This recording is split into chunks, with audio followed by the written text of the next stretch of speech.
Okay, Marcel. Okay, good morning. There we are. Okay, so we have the members of the committee attending virtually. It's 9 o'clock, April 11th, and this is the Tenant Services Committee meeting. I'm John Campbell, and if I could please have a motion by one of the directors for approval of the agenda.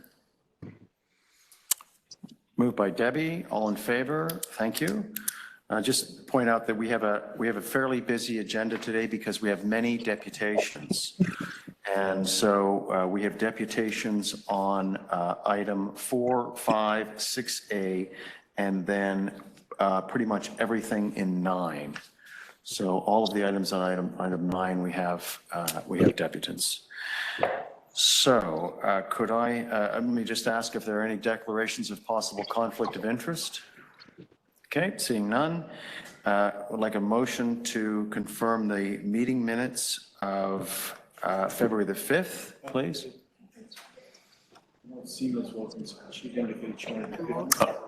Oh, okay, we should have the deputant first, right? Ms. Wilkinson, are you online?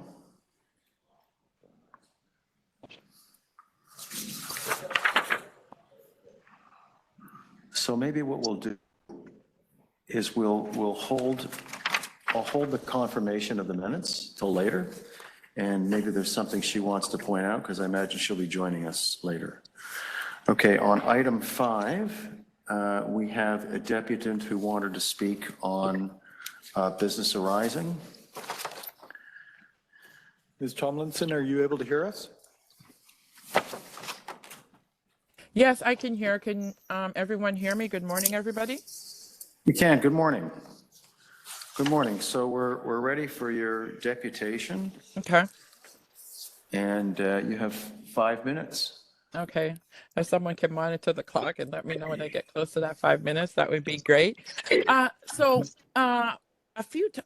morning. I'd like to always start off and say amazing people at Toronto Community Housing. I work as a rep with some of them. But this important item, as I did some deputations in regards to tenant rep honorariums, I didn't see it on the public auction item list. So I'm asking for where was it at? Was there any decisions made in regards to that? Because I don't see it here. So I'd like at some point or sometime an update in regards to that. Additionally, it's amazing when Toronto Community Housing supports youth or anyone with job opportunities. But we have to look at a deeper picture when it comes to job opportunities and opportunities that we have to look at. Yes, it's amazing when our youth get jobs because it's so key to them in this hard economical times. But we also have to look at the RGI program that's in place, right? When the youth get a job, because Toronto Community Housing, they have pop-ups. The youth go to the pop-ups, they get the job, they get into the training programs.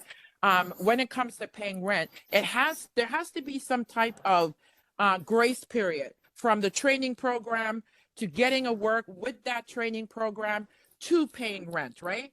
It just cannot be, okay, if the youth is not in school, okay, immediately you're going to have to go on RW, pay rent. It cannot be that if we want to support youth opportunity in leveling up and getting important opportunities that's important to them. And you have to understand, most of them, some of the wages that they get is part-time wages. There should be a different type of calculations in regards to them because their funds is limited. Some of them are part-time, right? And where they're getting calculated right now on the program for geared to income is really challenging for a lot of them. And I'm hoping that you can look at this specific piece and make an independent body would be great to have a conversation in regards to this and putting it together because it's an important piece. And I'm sure when youth get a job, they want to give back. Absolutely. But we have to allow them that support system. And the system that's currently in place right now does not support them. And I'm asking if we can look at it because I see that it's in progress. Target date is June 10th, 2024. So I'm asking when they're looking at this piece, if they can please revise some small section when it comes to the employment piece. I'm not quite sure how much time I have, but I would love for this item to stay, 2 items to stay on the action line until we hear back in regards to opinions, where it's at, where it's going. Thank you. Thank you. The questions of the deputant? John, just a clarification. And Anne-Marie, thank you for your deputation. It's Debbie speaking. Yes. Are you telling me that if a youth in a family gets employed, whether through a TCHC facilitated process or not, their income is counted towards the family income, and then that affects the family's rent level? Yes, it does. It does. Oh. Yeah, and it's a bit difficult. Maybe I can respond, or do you have more questions for me, Debbie? I was just going to clarify, is that for youth working part-time as well? Yep. Including youth who are in school working part-time after school? Well, if they're in school working part-time, no. But if they're not in school and they're working part-time, yes. Okay, thanks for that. I wasn't aware of that. Thank you. Thank you. Yeah, thank you.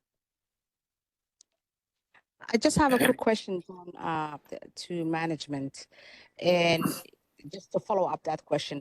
If the youth is full-time students, but they're working part-time, are they charged 30% of their income, or is it 15%? That's one quick question. Another question that's related to this is, I remember people used to, let's say a youth is out of school, they're looking for a job, they don't have an income. They used to get an income, support from their parent or from siblings or whatever, family members. And they used to write an affidavit. The person who's supporting used to write an affidavit. Now I heard TCHC does not allow that affidavit anymore. So can somebody clarify that, please? Nadia? So through the chair, I'll certainly answer the first question, and then Director Farr, I may need you to elaborate on the second question.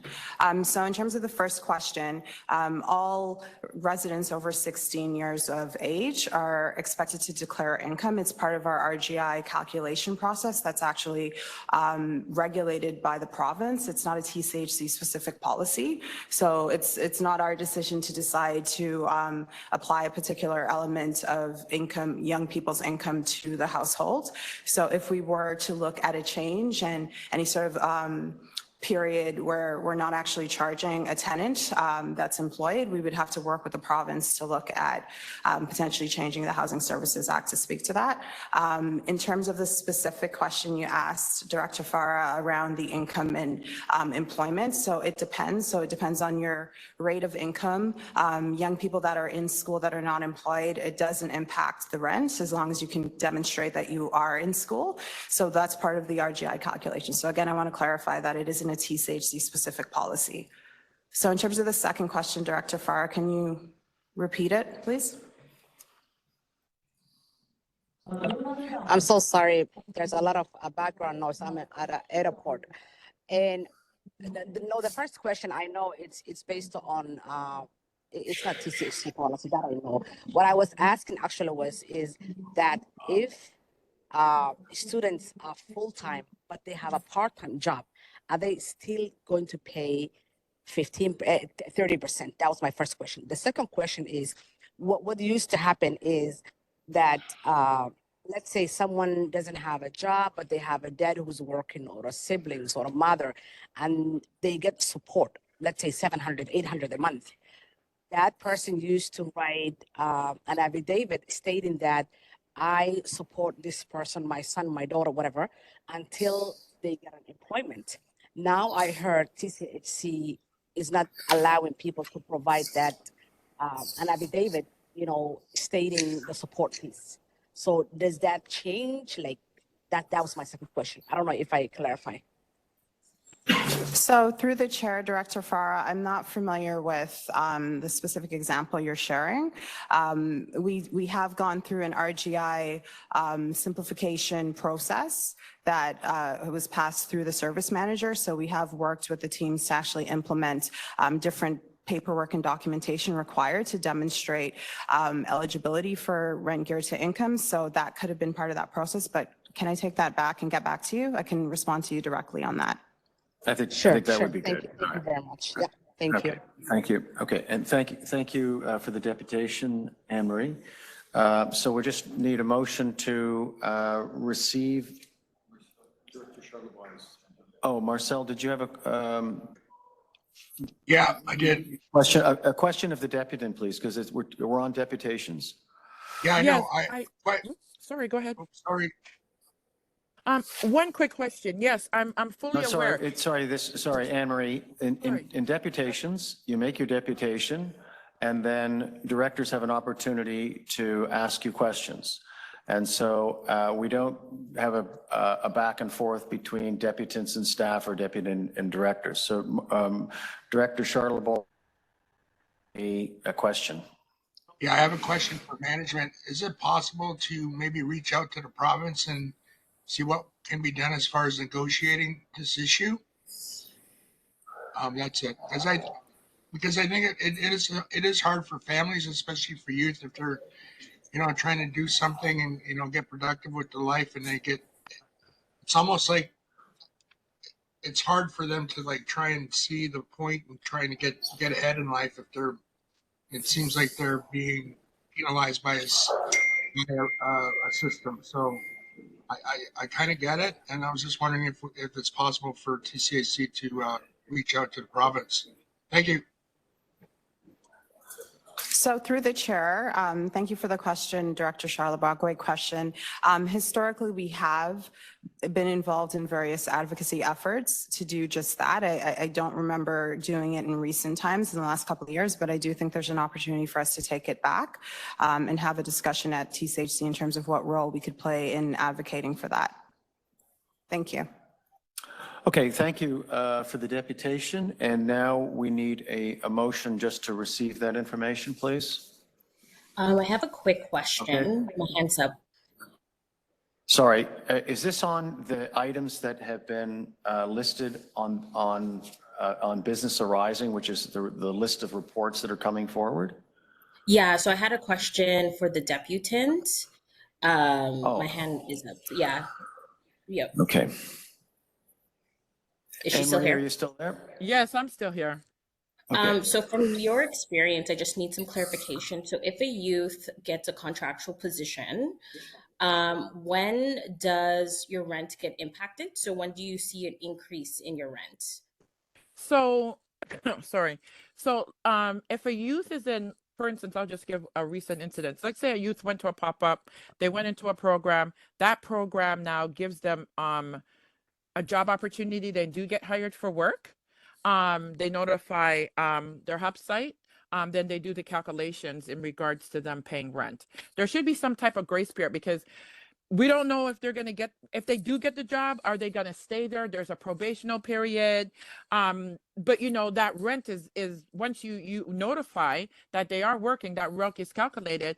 And then, but what I'm saying is that they should have some type of grace period. Okay, they have the job. Okay, they're going to be successful. They're going to keep on past that trial period. Now it's okay for us to charge them rent, right? Because we're not saying not to charge rent. We're just allowing them, make it a fair amount. Right? Give them the opportunity to get past the grace period and get that job, and then they can do that. There has to be some steps prior to paying rent, right? And it can't just be OW. We can't force our youth to be on OW. They have to want to work and get gainful employment. That's the focus for them. They're the next generation, right? So we want them to work. So we need to allow them the opportunity and the time and the space to do that. That would be amazing. Did I answer your question? Thank you.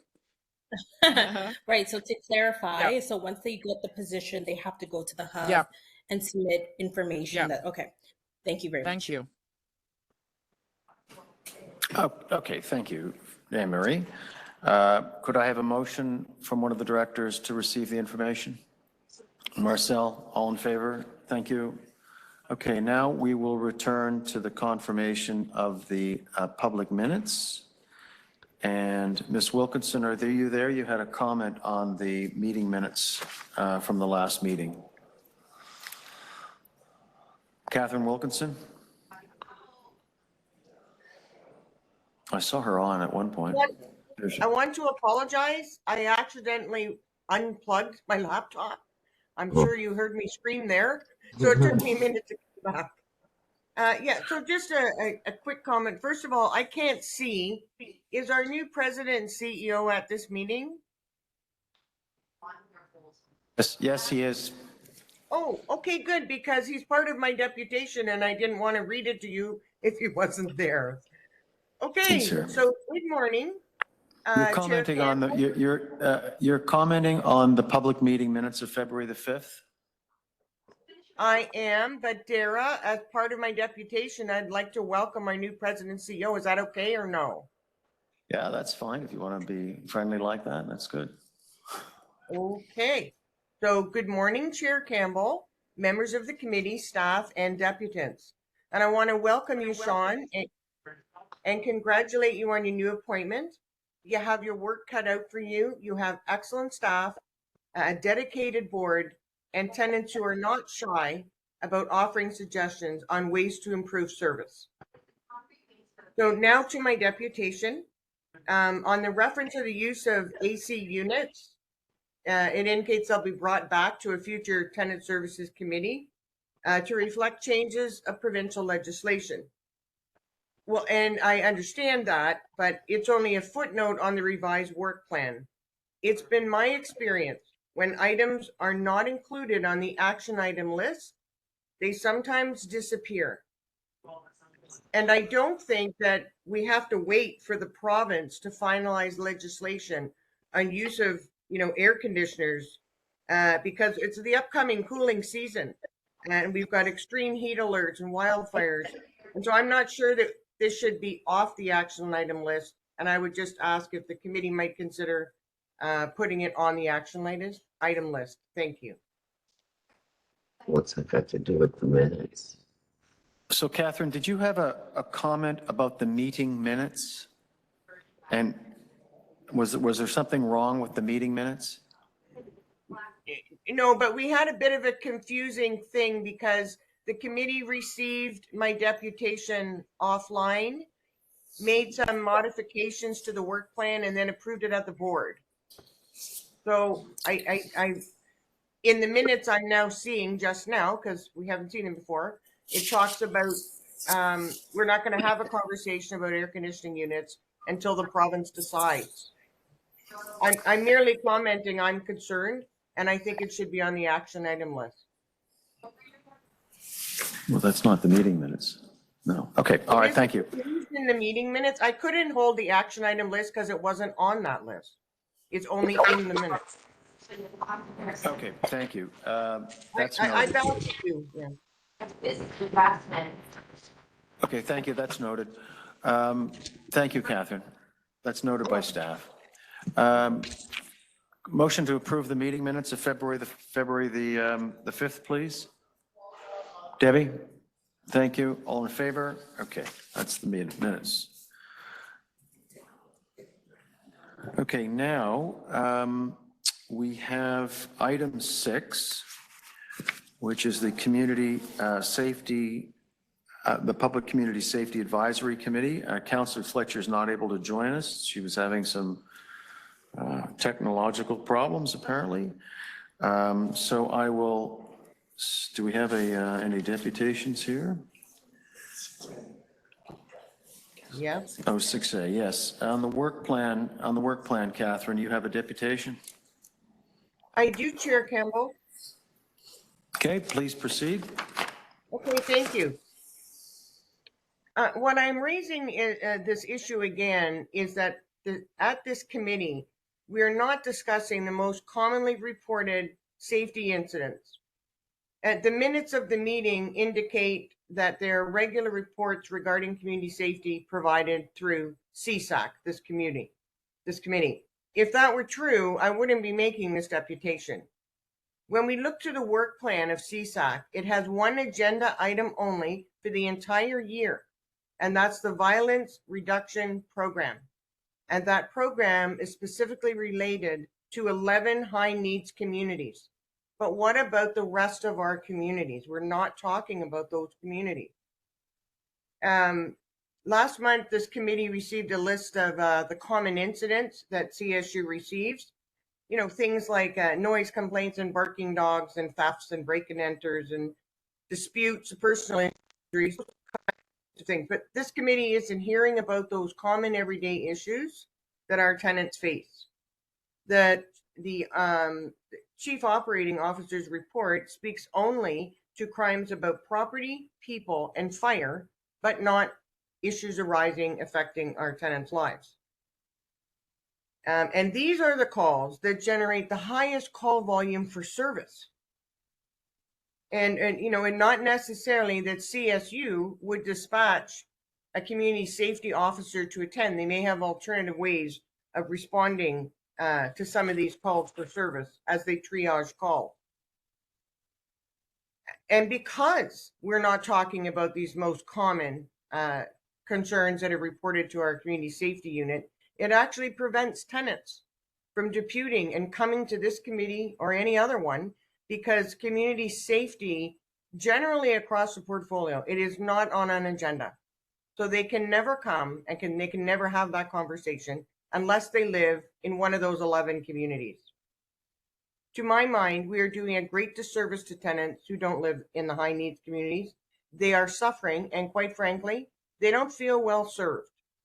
We can't not talk about these incidents that are severely impacting their quality of life every single day. The recent tenant survey indicated half of the respondents were satisfied with the safety level in their community, and less than half were satisfied with the services provided by the community safety unit. This has been identified across all regions as an area in need of improvement. As indicated in the report, the committee is not restricted from identifying additional items that it wishes to consider. To that end, I would recommend to the committee to ask management to provide quarterly reports on the community safety unit top 10 calls for service, portfolio-wide, the community safety unit method of response, identifying trends, and making recommendations to improve the tenant experience and relationship with the community safety unit. Thank you. Okay, thank you for the deputation. Questions from directors? Okay, this is on the work plan only, 6A. So motion to approve the work plan from the committee. Who's on that committee? Yeah, John, I don't have a question, but I do have a comment. I too thought it was interesting that the CSAC work plan only included the violence reduction piece of work and not the review of CSU and the whole safety piece that's undertaken by the City of Toronto, and why CSAC was set up in the first place. So was wondering why that was not included as part of the work plan. So, do you want to answer that? Director Douglas, I just would repeat the comment in the report, which indicates that the work plan sets out those matters that we understand at this point in time will be the subject of the public discussions at the committee during the course of the year. It doesn't limit the ability of the committee to add items. And I think it's important to keep in mind in the context of this topic specifically, that this is the public work plan. There is also an in-camera work plan. And there may be matters that will form part of the committee's discussions in the in-camera session that aren't identified in the public work plan. But thanks for that. I assume that was why, but I'm wondering, because I think we need to be able to show publicly that we are doing some of this work. So not sure how we put it on the public work plan, but or else we're going to continue to get comments like Catherine, who rightfully didn't see it and so wondered why that was the only thing that this committee was speaking to, when in fact the very reason why the committee was set up is not showing up in on the public agenda. Sorry, just to clarify. I'm leaving that with you, Dara. I'm not sure how we indicate that the committee does more work than to just get updates at once a quarter on the violence prevention work that the staff is doing.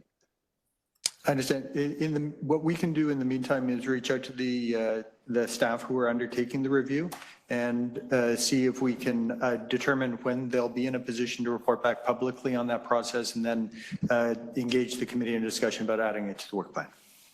Thank you.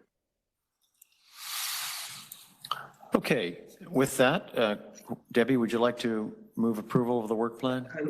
I will move approval of the work plan. Okay, thank you. All in favor? That's great, thank you. And on item B, 6B, this is the Violence Reduction Program update Q3 and Q4. Do any of the directors, having read the report, have any questions on the update? No. Okay, I've got a couple of questions.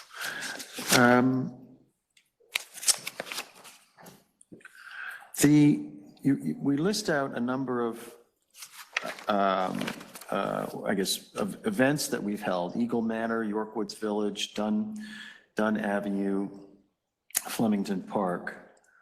Can you tell me a little bit about how well these are attended and who attends? So through the chair, I have Director of Programs and Partnerships, Arsema Berhani, that could speak to the social service events and supports we provide. I also have Al Britton, Senior Director of the Community Safety Unit, that could speak to the CSU specific supported and led events. So Arsema, maybe you can start, and then Al, if you can elaborate, please. Sure. Good morning. Through the chair. So for a lot of the programs that we have specific to youth, for example, in Flemington Park that you mentioned, we have young people we get about 20 young people that come weekly to the space that we've designated as a computer lab. And in terms of workshops or some of the trainings that we've facilitated in some of the communities that you see in the report, I would say we typically get about 30 participants attending. And so, can you tell me a little bit about the demographics of the participants?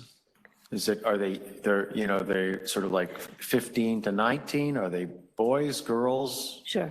It varies in terms of the program. So for Outreach Kids, we are targeting the younger youth. So typically they're in grades 8 and 9, so 12 to 14-year-old young people that come regularly. And part of the plan with them is to follow them throughout their high school career and support them in terms of understanding the dynamics of community development, conducting outreach so that they can become consultants, or we can procure their services as we continue to train them throughout their high school career. In terms of the other demographics, so sometimes we make it specific to mothers who've experienced someone in their household has been either a victim of violence or they've been affected by violence in numerous ways. And so it's targeted to them specifically with Stop the Bleed training, for example. Again, that's older adults. In terms of, cultural backgrounds, I would say pretty diverse. So we're getting racialized people. They basically reflect the demographics of our community. In the West and the East, I would say typically we have people of African descent that are the majority of the participants and the folks who are engaged in prevention work with us. And then typically the youth, which I would say about 14 to 18-year-olds, are folks that participate in some of the preventative programs that we have, such as Midnight Basketball. So we try to capture the full spectrum of a family. If we're targeting young people, it's specific to supporting their economic development. And then I find, especially in Outreach Kids, for example, the parents have been very much engaged. They would come to our programs. They would offer to volunteer in some of the field trips that we've facilitated, or they would just come in to check in with staff to see how their young person is doing. Okay, that's great. Thank you. Thank you for that answer. In regard to, I guess, the Community Safety Unit, it says 12 positions remain on hold as directed by the board. Are those positions still in the budget? That's for Mr. Breton, I guess. Yes, good morning, Chair Campbell. Morning. Yes, those positions Those positions are still in the CSU budget. However, they are on hold pending further direction. The 12 positions were the remaining VRP sites that were not deployed to, and they were put on hold as part of the CSU review. So they are in our budget, and we are holding them off as per the direction. I guess that budget is going to offset the rising extra security costs. Is that correct? Yes, Chair Campbell. Historically, our budget has required the funds for additional security that have come from the vacancy amount in our special constable pool.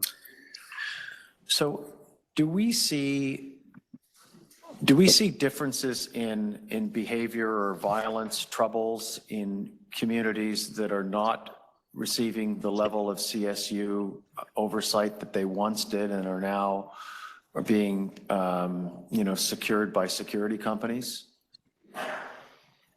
Director Campbell, I'm sorry. Yes, Director Campbell, the antisocial behavior is a very moving issue, and quite often there are some buildings that it's in some communities that it's a little bit more embedded. However, there are some where we do deploy resources and just end up displacing the antisocial behavior.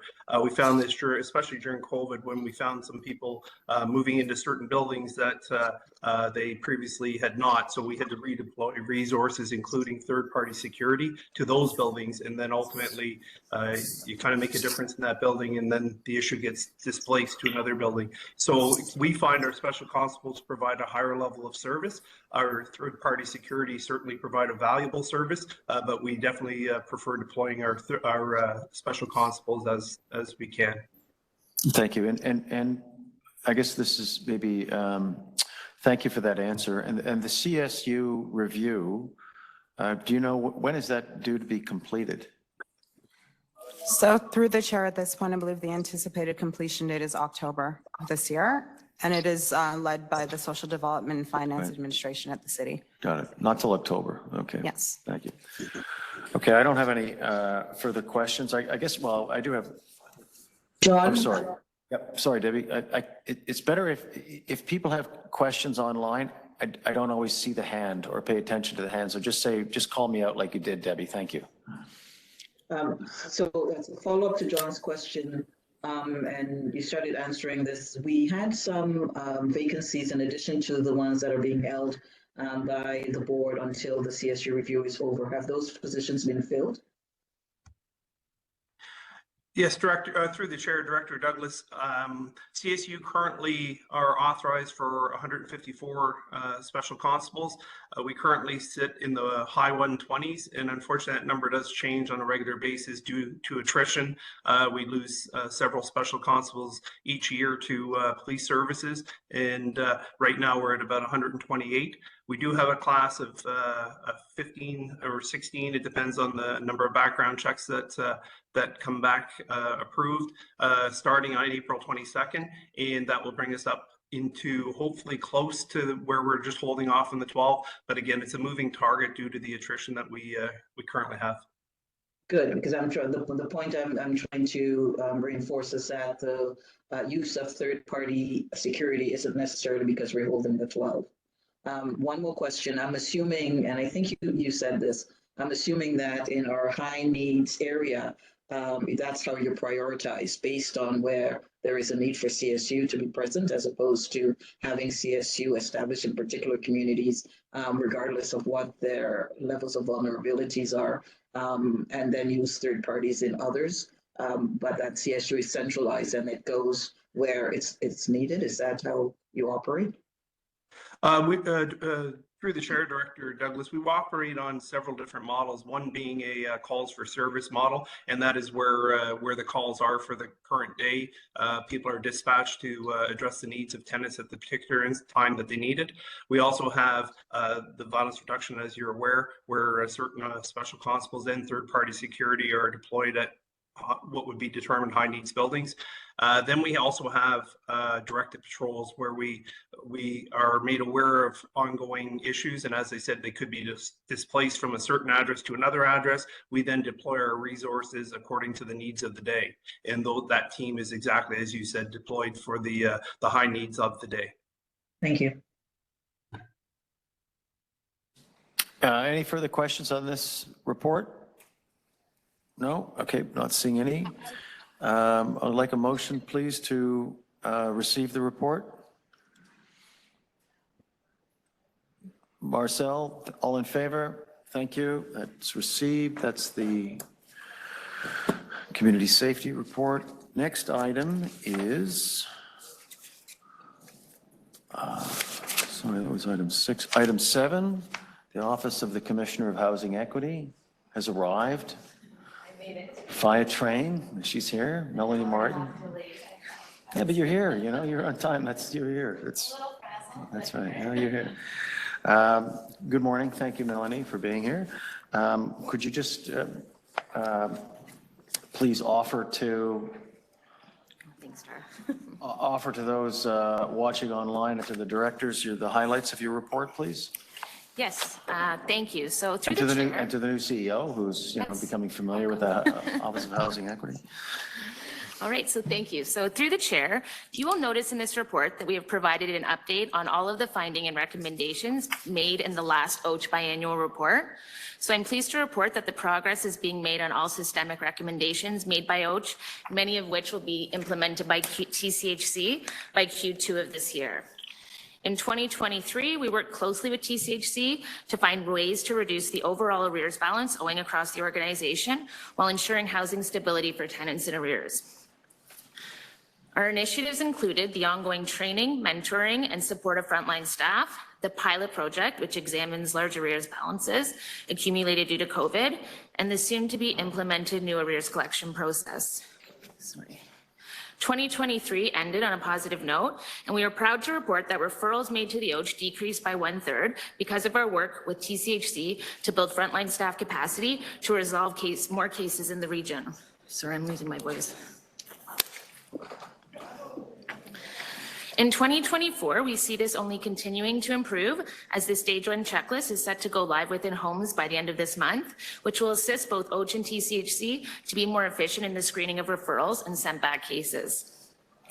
We believe that the case conferences proved to be a valuable tool in building staff capacity and achieving this outcome.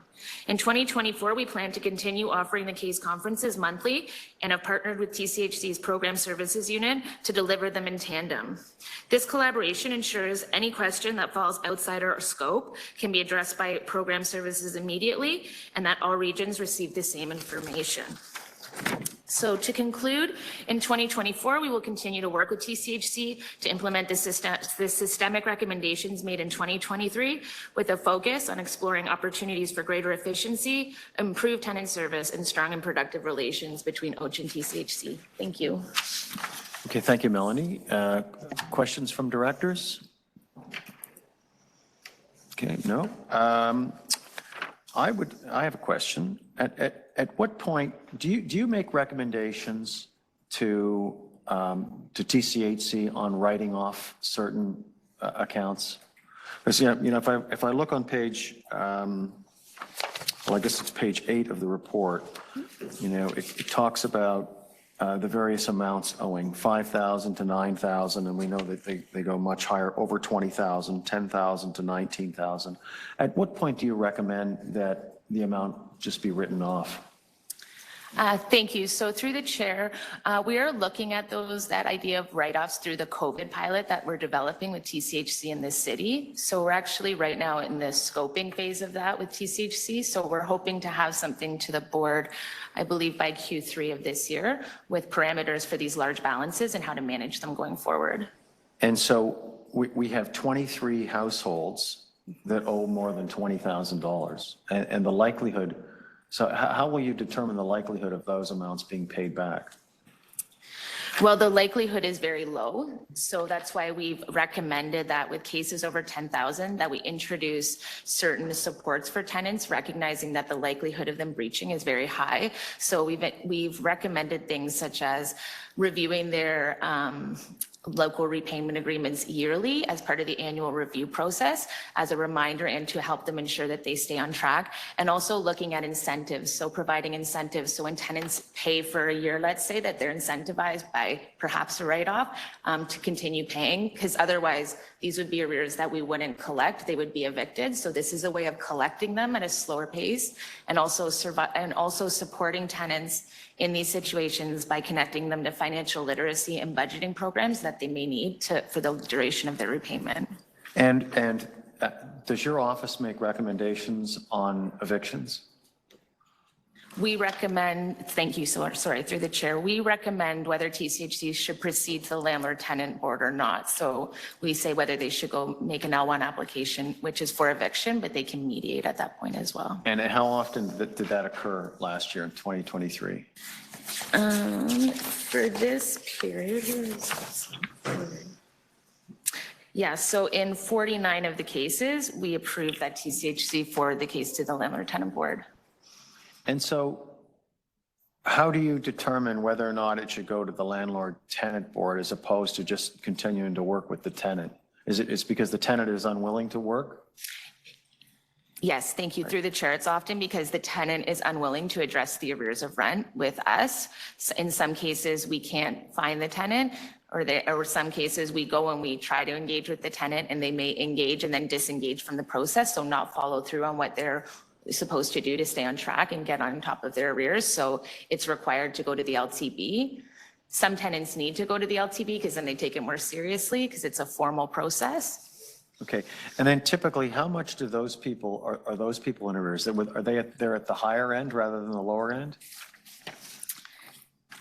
Through the chair, it varies. I could get that report to you if you wanted to see. Just anecdotally, I mean, are these people that are sort of more severely in debt, or doesn't even matter? It's just a question of Not attitude. necessarily. Not necessarily, yeah. I think it does really vary. Sometimes it is people with that larger arrears balances because they find it more difficult it seems hopeless. When you owe $20,000, you almost feel like it's a hopeless, what's the point of paying? So there are those people, but there is also people who are in lower arrears who just may not want to engage and want to go to the LTB.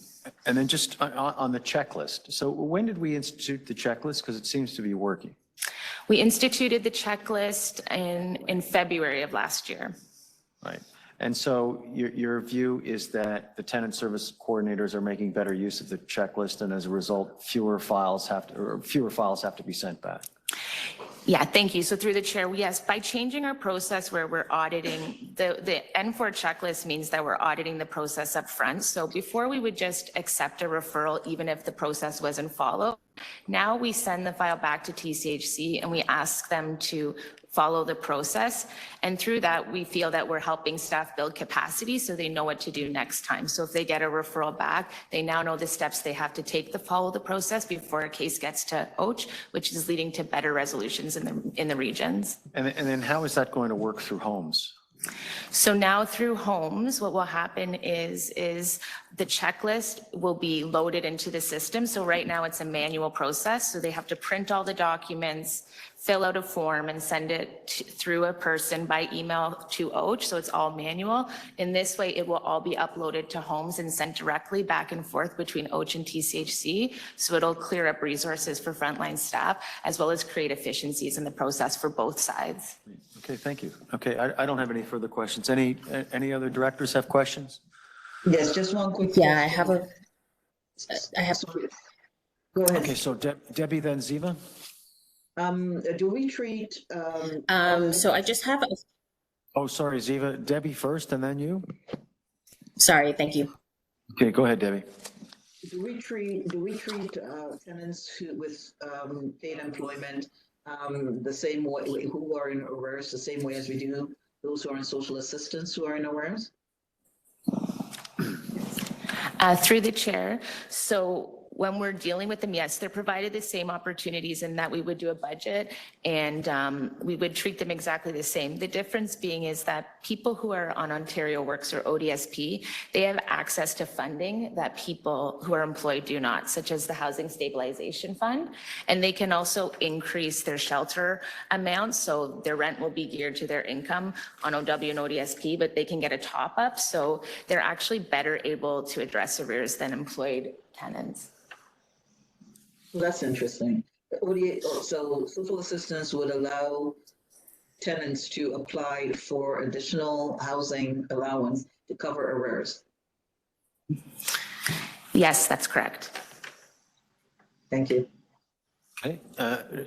Ziva, you've got a question?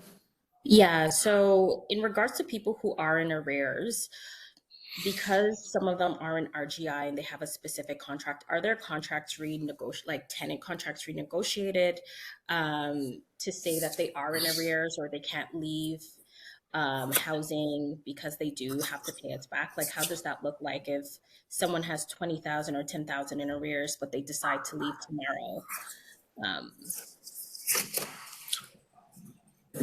Through the chair, just to clarify, are you saying if they just move out or? Yeah, so is their contract renegotiated, right? So if they have $10,000 in arrears that they have to pay back, and they have a certain amount of months that you all calculated based on their income that they're receiving, how do we ensure that the money we will receive, all of the money, is the tenant contract renegotiated in matters or cases like this?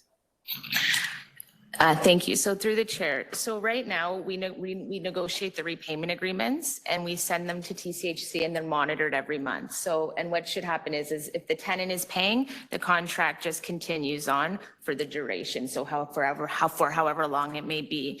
But if the tenant breaches that contract or the agreement, then the frontline staff is tasked with reaching out to them to see if they can get it back on track. And if they're unable to, they would refer the case to our office, to OACH. And then what we would do is we would determine if there's exceptional circumstances. So did something change to make this tenant unable to pay the agreement? And if they were unable, we would renegotiate the contract. But then at that point, let's say we get them back on track, they would continue on. If we weren't able to, that's when TCHC could file for an L1 application to the LTB and they could mediate another agreement there. So through the chair, just to elaborate, so in instances where the tenant leaves their unit or we have a successful eviction of the tenant, their arrears move into a different bucket from the TCHC perspective. We do have very few dedicated staff to trying to collect past arrears for former tenants. However, we're not in a position to hold a tenant to a lease to ensure they pay us back. So there is a bit of a process.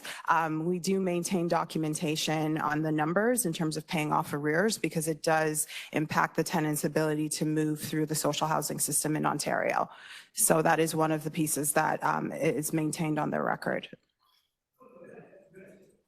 Okay, any further questions? No, I just have a Ziva, quick question. Sure, Upa, go ahead.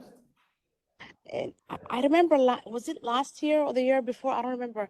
We were talking about a way to just look outside the box and see if we can, sometimes if people are owing 10,000, 20,000, and we know that they cannot, there's no way for them to pay, if we can either waive altogether or half of it. And I remember somebody was saying we're just gonna look into that. So did we ever get a chance to look into that process? So through the chair, happy to comment on that. I believe the commissioner also commented earlier. So we are working to finalize a proposal that we will bring forward either to the Tenant Services Committee or the board that speaks to our recommendations related to writing off arrears. As you can appreciate, there's some complexity to it because we don't want to have individuals in a situation where they try to build it up to an amount to be written off. And so we're trying to establish a system that addresses the backlog, but also allows us to continue to be a successful landlord in terms of rent collection. So there's a bit of a balance there, but we will be bringing something back to the board, I believe, in Q3 of this year, or TSC. Thank you. Nadia, you're right. We cannot say we're going to waive everybody, then we will be in debt. Everybody won't pay their rent. I'm just talking about taking, different cases. Every case is unique. But thanks for your answer. Okay, seeing no further questions from directors, Ziva, would you like to move receipt of the report? Sure, for sure. Okay, all right, thank you. All in favor? Okay, that's received. Thank you, Commissioner. Thank you, Summer. Thanks for coming. Thanks for making that Herculean effort to get here today. That was great. Right, okay. Okay, next we have the 2023 tenant survey. Yes, thank you through the chair. We have a summary of the 2023 tenant survey results. It is a high-level summary, and we will follow with a detailed analysis in June to the same committee and to the board. I have Tasmia and Wynn here from Foreign Research, Inc. to present an overview of the results. Great, thank you.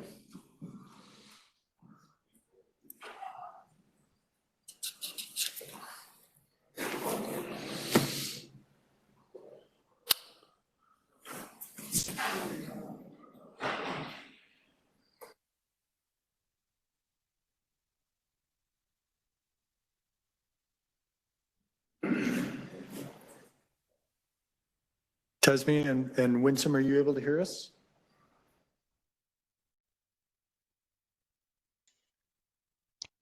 Yes, we can hear you. I think Tasmia is currently waiting to share her screen.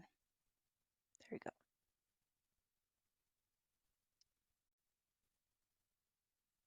We can see it. Okay, thanks everybody. Good morning. So just going through a quick overview, you do have the report which will have a closer look at each of the questions. So I think on screen, do we have just the title slide at the moment? Correct, yes. Okay, thank you. All right, so for the overall survey, we had a 20% response rate, so over 8,000 households participated, and we found that tenants were filling in more of the questions. More of the tenants completed the whole survey rather than skipping questions. So we find this meaning that there are a greater amount of valid responses and that tenants are more comfortable providing their insights than in previous years. Just a quick note before we continue, when you hear a reference to a percentage, such as, for example, 55% of tenants are satisfied, this does not imply that 45% were dissatisfied. In many cases, there may be tenants who are neutral, and so the 55% that you hear only represents those who specifically said that they were satisfied. As regards overall satisfaction, 56% of tenants were satisfied with TCH, which is a significant increase from 33% in 2021. Some of the areas that might be opportunities for growth and improvement include involving tenants in the decision-making process, TCH's current programming and services offered, and connecting tenants with support services. These all ranged in a lower end of satisfaction from 39 to 41%, but even here we did see 2% increases from 2021. As well, we had a high number of neutrals, about 34 to 38% in these items, which is logical in the sense that only some tenants participate in these areas, so a high degree of neutrality may be expected. Now, one of the most important measures from the tenant survey process is the Net Promoter Score. This is produced by asking tenants whether they would recommend TCH as a good place to live. Currently, we're finding that tenants are not actively recommending TCH. We have an NPS of -8. However, this is an improvement from 2021 where the Net Promoter Score was -17.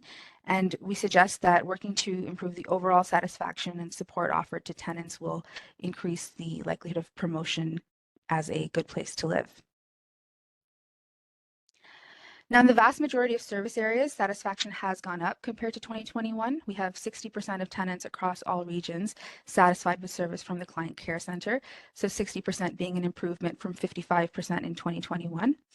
Some of the areas for potential improvement include the service provided by the Community Safety Unit staff or staff availability, which are ranging about 50 to 52% satisfaction at the moment.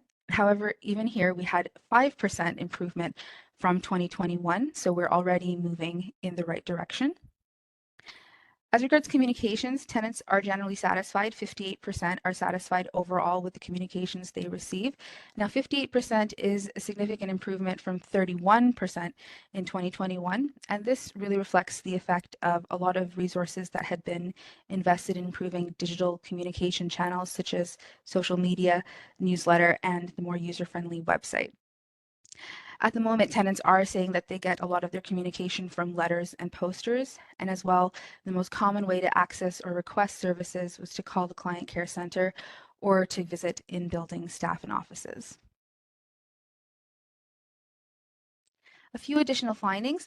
Most tenants found the process of completing the annual rent review easy. 66% said it was easy, and 60% said that they had a positive experience overall.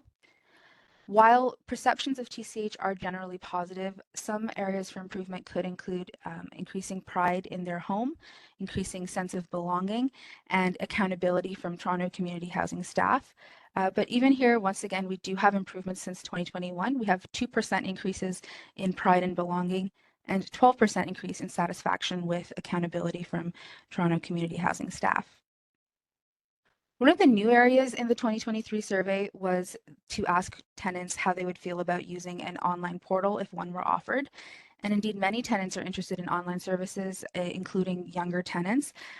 More than half said that they would use an online portal for purposes like requesting information about their tenancy, submitting maintenance requests, booking appointments, or accessing forms. And even more than that, 3 in 5 or 59% said that they would pay rent or set up payments through an online portal or get updates about maintenance or work happening in their building if an online portal were available. And finally, some overarching trends found in the survey results. As previously mentioned, tenants were more satisfied overall across the majority of service areas in 2023 compared to 2021. The only decrease we found was with the cleanliness of buildings, which was a slight decrease of 1% and likely explained by less stringent cleaning protocols after the height of the pandemic. As well as we heard before, tenants answered more questions on the 2023 survey than they did in 2021. We really do think this indicates an increased level of engagement and trust from tenants. They're more willing to share information that they may not have wanted to share in previous surveys. We found a higher engagement with digital options for the survey in 2023. 50% of those who replied actually replied online or via responding to a link sent to them by text message. And as well, we have seen the effect of the increased satisfaction with communications since the last survey due to the increase in digital offerings such as the website improvements.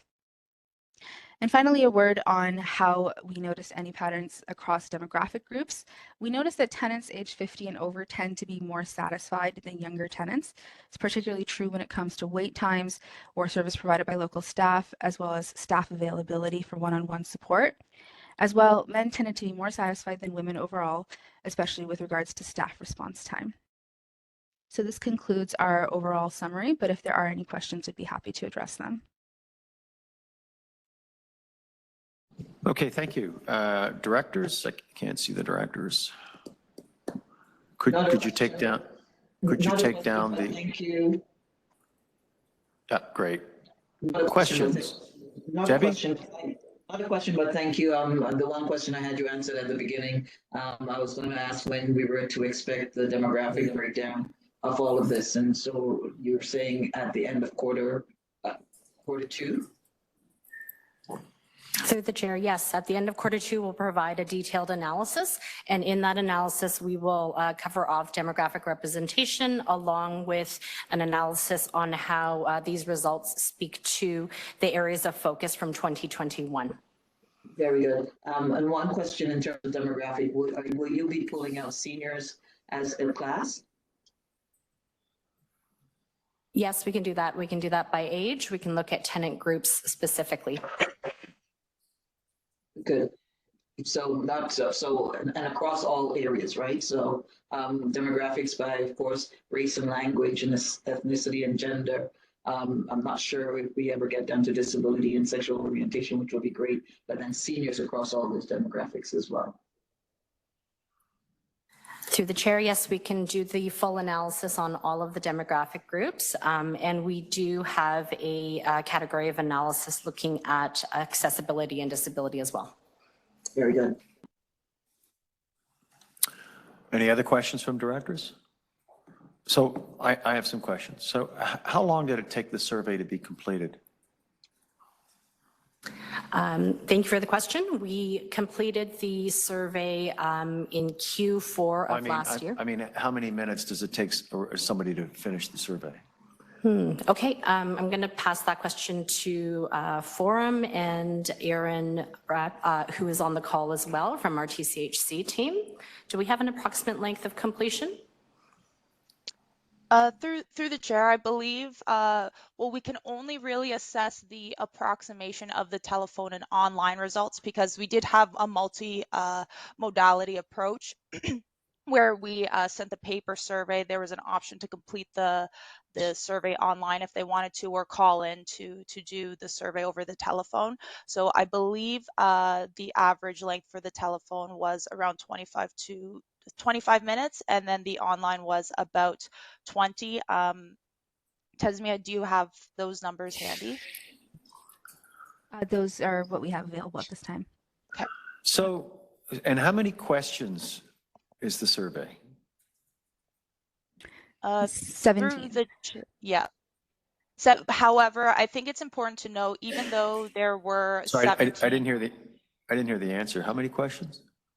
so there were 17 overall, but it's important to note that a lot of them were matrix style questions. For example, question 11 is talking about how likely are you to do the following activities, and then we list about 7 activities. So each one of those kind of counts as its own question within the larger question. And so, from your experience, I would think that the longer a survey takes to complete, the less it is completed fully. Is that safe to say? Right. So how does a 20 to 25 minute survey, how does that measure in terms of completion percentage? Through the chair, I'll need to look into the completion rates, but I do remember there was a significant increase compared to 2021, and the survey length remained relatively stable. Just for trending purposes, we wanted to make sure that we asked the same questions in the same way and we're able to compare. But yes, you are correct. The longer the survey is, the less likely people are willing to complete it. However, because of the mail, like the paper print version of the survey, your tenants were able to complete the survey at their leisure. So it's not like they have to do it all in one sitting. They can come back to it, and then once we get it, we just input that into our system. It's just, I know personally speaking, if I'm asked to do a survey for, whatever company A, and the survey goes on for more than, 7 or 8 minutes, I'm losing interest and saying, why am I even bothering with this? And we're asking them to complete it, our tenants to complete a 20 to 25 minute survey. It is different, of course, if it's paper, because they can come back to it. But it just strikes me that this is a long survey, and perhaps the participation rate, although it was up, it could even be higher if it was shorter. Yes, and through the chair, oh, sorry, I'll let you go. Yes, through the chair, I think for this type of survey, 20% is still a very strong response rate. We received 22%, slightly higher in 2021. And I believe the benchmark for this is somewhere between 13 to 15% as a typical response rate. So we are in a very strong response category. It is a once a year survey, and we do our best to limit the length, understanding tenant time. But this level of detail is needed for us to generate results that are meaningful for the organization to use to go forward. Right. And so why don't we have the demographics now? I mean, that would have all been completed in the survey. So why don't we have those summaries? I mean, if this is mostly being completed by men over 50, then, they're the happiest guys around apparently. And we're not hearing from the disgruntled masses, right? Through the chair, I'll turn to Forum for the timing of the analysis and the depth of the detail there. So the question was, why don't we have the demographic information now? Because obviously, if we've been able to summarize all of this information, that information's been collected. Yeah, through the chair. So this information has all been collected, but in terms of just an overall high level report, we like to just like in the key findings, we just like to provide a high level of what we're finding consistently, but there is a lot of, or there can be nuance between each individual question. And typically when we put that all out into one large report, it can get really overwhelming to the reader to see every single significant difference between the subgroups, but that is something that we are working on to include in a fuller report as well. Yeah, at a high overview, it's what we decided to do was the most important breakout demographics aside was the region of where your tenants are from, because we know maybe those in the west versus the east versus central, they as a larger group might have different opinions and sentiments. But yes, we are working on the detailed analysis for Okay. specific demographics. Great. Thank you. Any other directors have any comments or questions? Yeah, I do have a comment. First of all, I echo the online portals to submit stuff. I think that would be a really great way to get to connect with TCHC. I think it's a better platform to do instead of doing things in person sometimes. So I will echo that sentiment. Kudos to the what you guys created, the report back. I think this was really great. I guess my question is reading the report, it sounds overwhelmingly positive. Is there anything that is a cause for concern that we should be aware of as board members?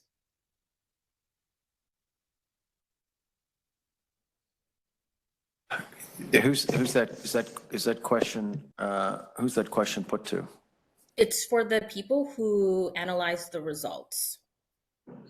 Was there anything that stood out to you? Ada, anything that stands out as something that of concern in particular? Through the chair, I can speak high level to some trends that we did notice in the analysis, despite the fact that the results are overwhelmingly positive. The two areas that were flagged as continued areas could be the community safety as well as in-person one-on-one service. We are currently doing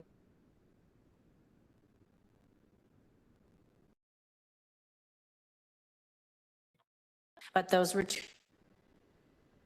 noted as we should look at further. If you could repeat that again, please, that it froze on us.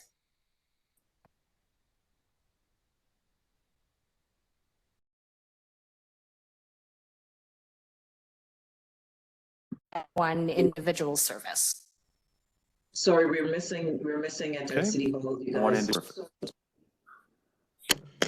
Sorry, she said areas of concern are community safety, which is not a surprise, and one-on-one individualized service. Those are two things that stood out in the report. So I'll just make my comments. I think as I mentioned to the incoming new CEO, I said that I think TCHC is in a pretty good place, and I think the survey sort of reflects the good work that's been done in the past few years of staff. And I think that, directionally, this is a guide forward to areas in which we can, focus our efforts. And I think the survey, really isn't, even though I was, 20%, I know it's a good result. I mean, I know it is a good result. The problem is if you do a survey and you're only hearing from the people that are satisfied, or conversely, the people that are dissatisfied, it's really hard to get the whole picture. But I think on balance, that's a pretty good number. And anything we can do to get the number up, to 25, 30%, would be a positive. But I think this is a really valuable tool in terms of guiding our direction forward. So thank you for all the work that's gone into this, and thanks to Forum Research for the presentation. Hey, John. Marcel? Yeah. Not so much about the survey, but about the tenant engagement system overall. I try to make it out to all the different tenant activities that are happening. And I want to say that I've noticed over the past little while, the tone has been different with the community attending these events. And I think largely it's in part of the the way people are actually. I'm gonna meet in. I'll call you back. Huh? Something happened. Having trouble. Yeah, we're having trouble with the connection. Repeat that, please, Marcel. Okay. I'm not talking so much about the survey, but I'm talking about tenant engagement overall. I've noticed that a lot of the events that have been happening lately, there's been a different tone. It's not as high charged. And I think a lot of that is credit to the staff that are putting these events on. Julio has been doing a great job, like with reaching out to tenants inside the actual activities. So I think a lot of things are changing and people are noticing it. And I think I really do believe that we're headed in a really, really good way. That's it. It's good. Good to hear. Thanks, Marcel. Yes, Sean. Thanks, through the chair. Yeah, I appreciate that this is coming forward at sort of my first official committee meeting as well. And I also was pretty pleased by, when I reviewed this with the team. I guess what I'd say is, seeing that I heard the comment overwhelmingly positive. That's certainly true, especially from a comparison to past survey results in what I looked at. From my experience, when you look at the broader public service and government service in general, I would have been looking for something more in the 60% plus, 65% plus kind of range. But what the team tempered my thoughts on when we had a conversation about this was, remember too that our clients are not showing up, asking for a service, and then moving on with their lives. Our clients are intimately involved, living in our units day in and day out. And so the level of service expectation is rightfully higher than it would be with other types of government services. So I think the results are very positive. That's fantastic. It gives us a couple of areas to zone in on and focus on. But going forward, it gives us additional opportunities to look at what does it take to really improve satisfaction when you're working with clients day in and day out, not just providing a service transactionally and then moving on. Great, thank you. Okay, thank you for that. Motion to receive the report? John, I think Okay. Uber's hand up. Uba, you have a question? No, just as a comment, just to echo what Marcel said. I'm not very good at numbers, so it's good that I see this survey, but I also noticed and I heard other tenants saying that things are getting much better now for the past year and so in terms of cleanliness, in terms of customer service, and most importantly, in terms of getting the work orders in a mannerly, good way, on time. So I just want to thank you, really, Nadia and her team, especially in Liqua. So I noticed great improvement in the West, and I'm really grateful. So I just want to say that. Thank you. Great, thank you. Right, Ziva, you have a question or comment? No, it was a thumbs up. It's a thumbs up. Okay, that's a thumbs up. All right. That's why I don't comment on those things generally. Okay, Marcel, would you like to receive that, please? Motion to receive, all in favor? Thank you. Okay. Next item is the Chief Operating Officer's reports, and item 9A on the performance.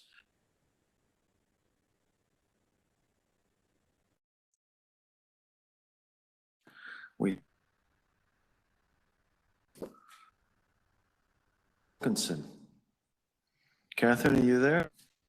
Yes, I am. I think we're still having some technical difficulties at your end. Okay, so specific to this report, I wanted to talk about the call center and in terms of tenants placing maintenance requests. So to help the committee understand the tenant lived experience, I just wanted to briefly read you the telephone script that we receive when we call for service. It says, please remain on the line for then there's some dead air. Next available team member. Due to technical issues with our phone line, intermittent or undue delay issues with staff may be experienced during your interaction. We appreciate your patience while we work to restore this issue. The Client Care Center tries to provide all tenants with excellent customer service in a timely and professional manner. We remind all callers that aggressive behavior, harassment, or the use of profane language, dead air, will not be tolerated and could lead to the call ended if necessary. So we've had this problem with the phone line for a couple of months. And I understand a call center has irate callers from time to time. They are trained to deal with them as they arise. But to subject every single caller to that recording when calling for service is frankly offensive. To give you an example, a few months ago on a Sunday, I called to report a leak in the ceiling at the main entrance of our building. The water was going through into what looked like an old smoke detector. And so I put up signs. I put around some wet floor pylons and a bucket to catch the water, warning tenants and visitors to walk around the leak to prevent a slip and fall. You're welcome. I was on hold for 30 minutes, disconnected, called back, and I was on hold for another 20 minutes. To be clear, I'm doing you a favor by reporting a plumbing, electrical, and potential liability issue in a common area of your building. The delay in call answer and receiving that offensive recording not once but twice was quite off-putting. You do not have this recording on your employee maintenance request line, and it should not be on the tenant line either. In March, speaking to the placing of work orders when we call, a select group of tenants received a generic email from Toronto Housing advising them that back in November, 4 months earlier, Toronto Community Housing started a temporary hold on non-urgent work orders to replace by a new triaging process. Now, I'm not questioning management's decision on how they run this organization, but what I will say is that this change was not communicated to all tenants, so leaving the majority of tenants in the dark about this decision. There is no timeline when the temporary hold on these work orders will be completed, just that we're going to complete these repairs as soon as possible. It is actions such as this that further tarnish our public reputation and lead to increased tenant dissatisfaction. In a recent call for a lighting issue, which takes about 3 to 5 days, and superintendents usually do it, I was surprised by the call center when I was asked if I wanted a notice of entry.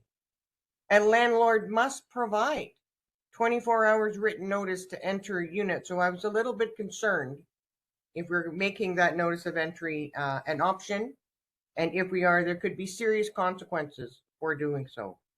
I do hope this feedback helps to improve on future service delivery. Thank you.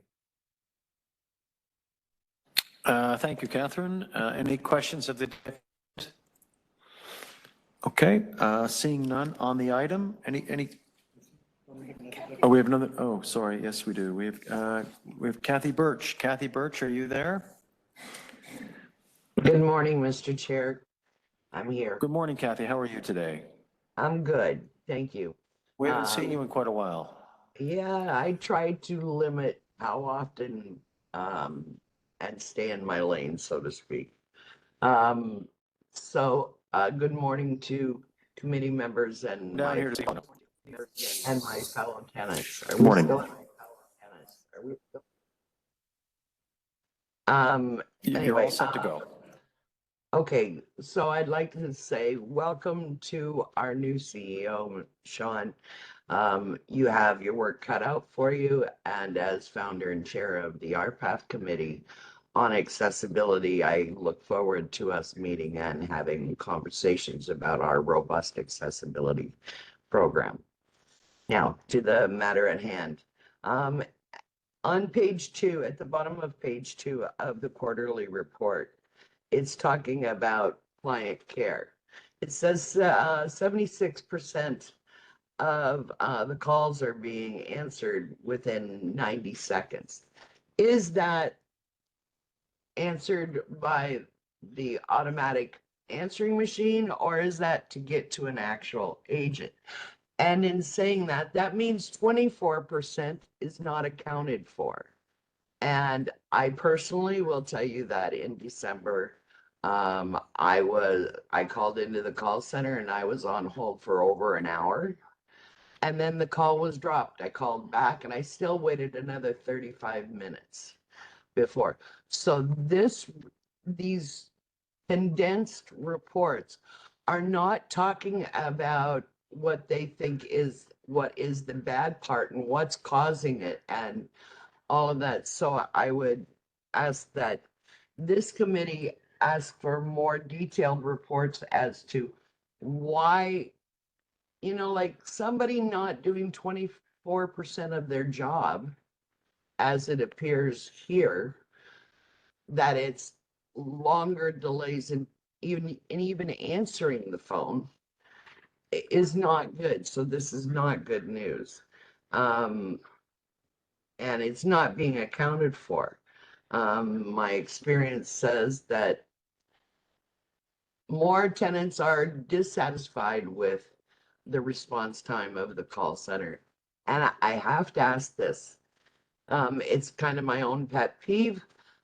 Often when we call in and we file a report for maintenance or whatever the case may be, whether it's you call it an easy track or a reference number or a ticket number, that's not automatically conveyed by the call center.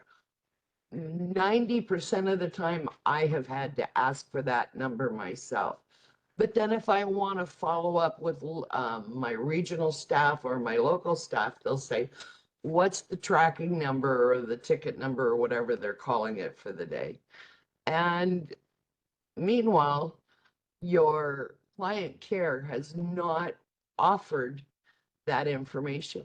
For some reason, they put the responsibility on the tenants calling in to ask for that number rather than it being automatically conveyed from the call center itself. Now, I don't know where the logic is that it's easier to train, roughly 90,000 tenants than it is to train 100 staff who work in the call center to give out this information. If the tenants don't take it, then it is their issue. But if you don't even offer it, like, why can't they be trained? And I've been asking about this literally for years. When are we going to get it right? And when are we going to get a better breakdown of that 24% that's not answered in 90 seconds? And is that directly to a person as opposed to the automatic call? The second part of my deputation is about CSU on page 3 of 3. Everything is covered in basically 2 bullet points. And I would ask that future reports advise the number of calls to the CSU and versus how many are actually attended in person by officers, and that it's further split out from the violence reduction program communities versus the rest of us. Because quite honestly, 30 seconds, Kathy. Yep, we're not getting the service from CSU in person, and there's poor follow-up. With that, I'll say thank you. How's that for close, Dara? That's perfect. Thank you, Kathy. Are there any questions of the deputant? Okay, I don't see any questions. Thank you, Kathy, for the deputation. On the item, questions of staff? I've got a couple of questions. So both deputants made reference to the call center. What are the operating hours of the call center? So through the chair, the call center operates 24 hours a day. It's 24 hours a day. Yes. So how many staff are in the call center? I will refer to our Senior Director of Operations, John Ankow, to speak to that. Through the chair, the Client Care Center and Maintenance Dispatch are joint departments. In total, there are 75 staff in the department. If breaking it down by the call agents, there's approximately 40 call agents. 40 agents. So the two deputies both commented on the length of time. So I'm wondering, and I had the same questions at 311, why go 24 hours a day when you're going to have very few calls between, 1 a.m. and 6 a.m.? Why not be open those hours and redeploy those people during the peak hours so that the wait times aren't so long? Yeah, so through the chair, in response to your question, we allocate our staff through a staggered shift in the client care center. So we know between 6 a.m. and 6 p.m., 84% of our calls come in. And so through that time, we actually stagger our staff up to 15 per staff for a given shift. Overnight, based on the projected volume, we'll schedule anywhere from 2 to 4 staff. The large driver behind the challenges that we've been facing is related to absenteeism and turnover from a staff perspective. So for example, on I think the latest report that I received from the team is that of the 40 agents currently today, we're operating with 33. And so with that is a challenge of recruiting, onboarding, training in a timely manner. So that's sort of the challenge that's been driving. So why is there this, and I know we want to provide good service, but why is there this expectation that we've set about being open 24 hours when the calls aren't coming 24 hours? Most of the calls are coming, during the day, maybe up to 8 o'clock at night. Why do we as an organization feel the need to be open 24 hours a day? There are instances where we receive calls after hours. On average, we receive 20 to 25 calls per hour from the hours of midnight to 6 a.m., mostly related to maintenance requests if there was a water leak, debris in the common areas. So there is a need after hours, not as greater need than during day hours, but there is still a need for vendors or staff to come in. And do we work with the 311? Do we have any, so if it would be great if somebody's been on for 20 minutes and we haven't got the capacity to answer it, but at least the call goes to 311 automatically and then they can take the call. Well, 311, I think, probably has their hands full these days with the vacant home tax. But normally when you call through to 311, you get through fairly quickly. Do we have any sort of cooperative arrangement with that or not? Through the chair, not at the moment. We don't. Okay. Okay. All right. So, I think obviously there's some concerns that have been expressed by the deputants, and I don't know if any of our tenant directors have, had to call the call center and had similar experiences. Mr. Baird would like to say something to that.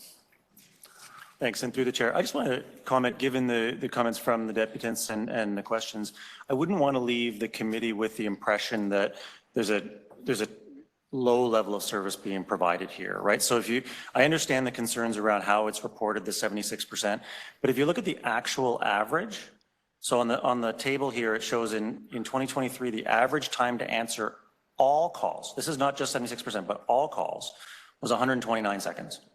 That's a very reasonable number. Now, notwithstanding, there are going to be circumstances where some individuals have longer wait times. The average is actually quite good. And if you look at it as it compared to 2022, it's down 83 seconds. So across how many total, like 500,000 calls over the course of the year, the average wait time was 129 seconds.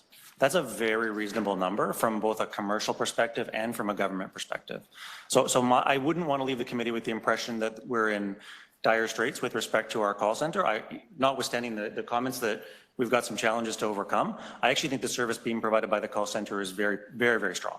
Great. Okay, thank you for the comments. Other question? Yeah, I have Marcel? Yeah, I was just wondering, as far as the call center staff, is it full complement or is there like some vacancies?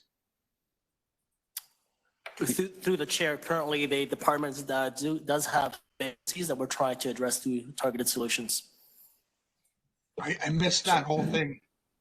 Through the chair, the department as it stands today does have a few vacancies that we're trying to work with our colleagues in people and culture to fill. Okay.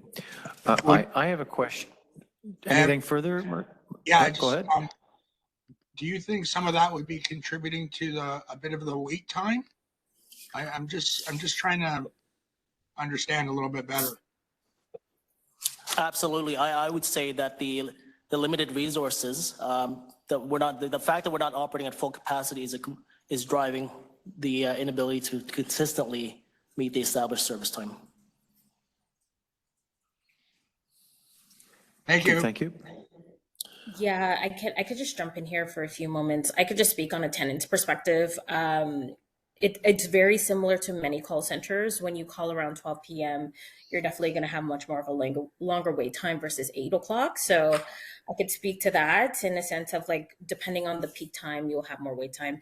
I have a question though, in regards to the tenant, be mindful of your language.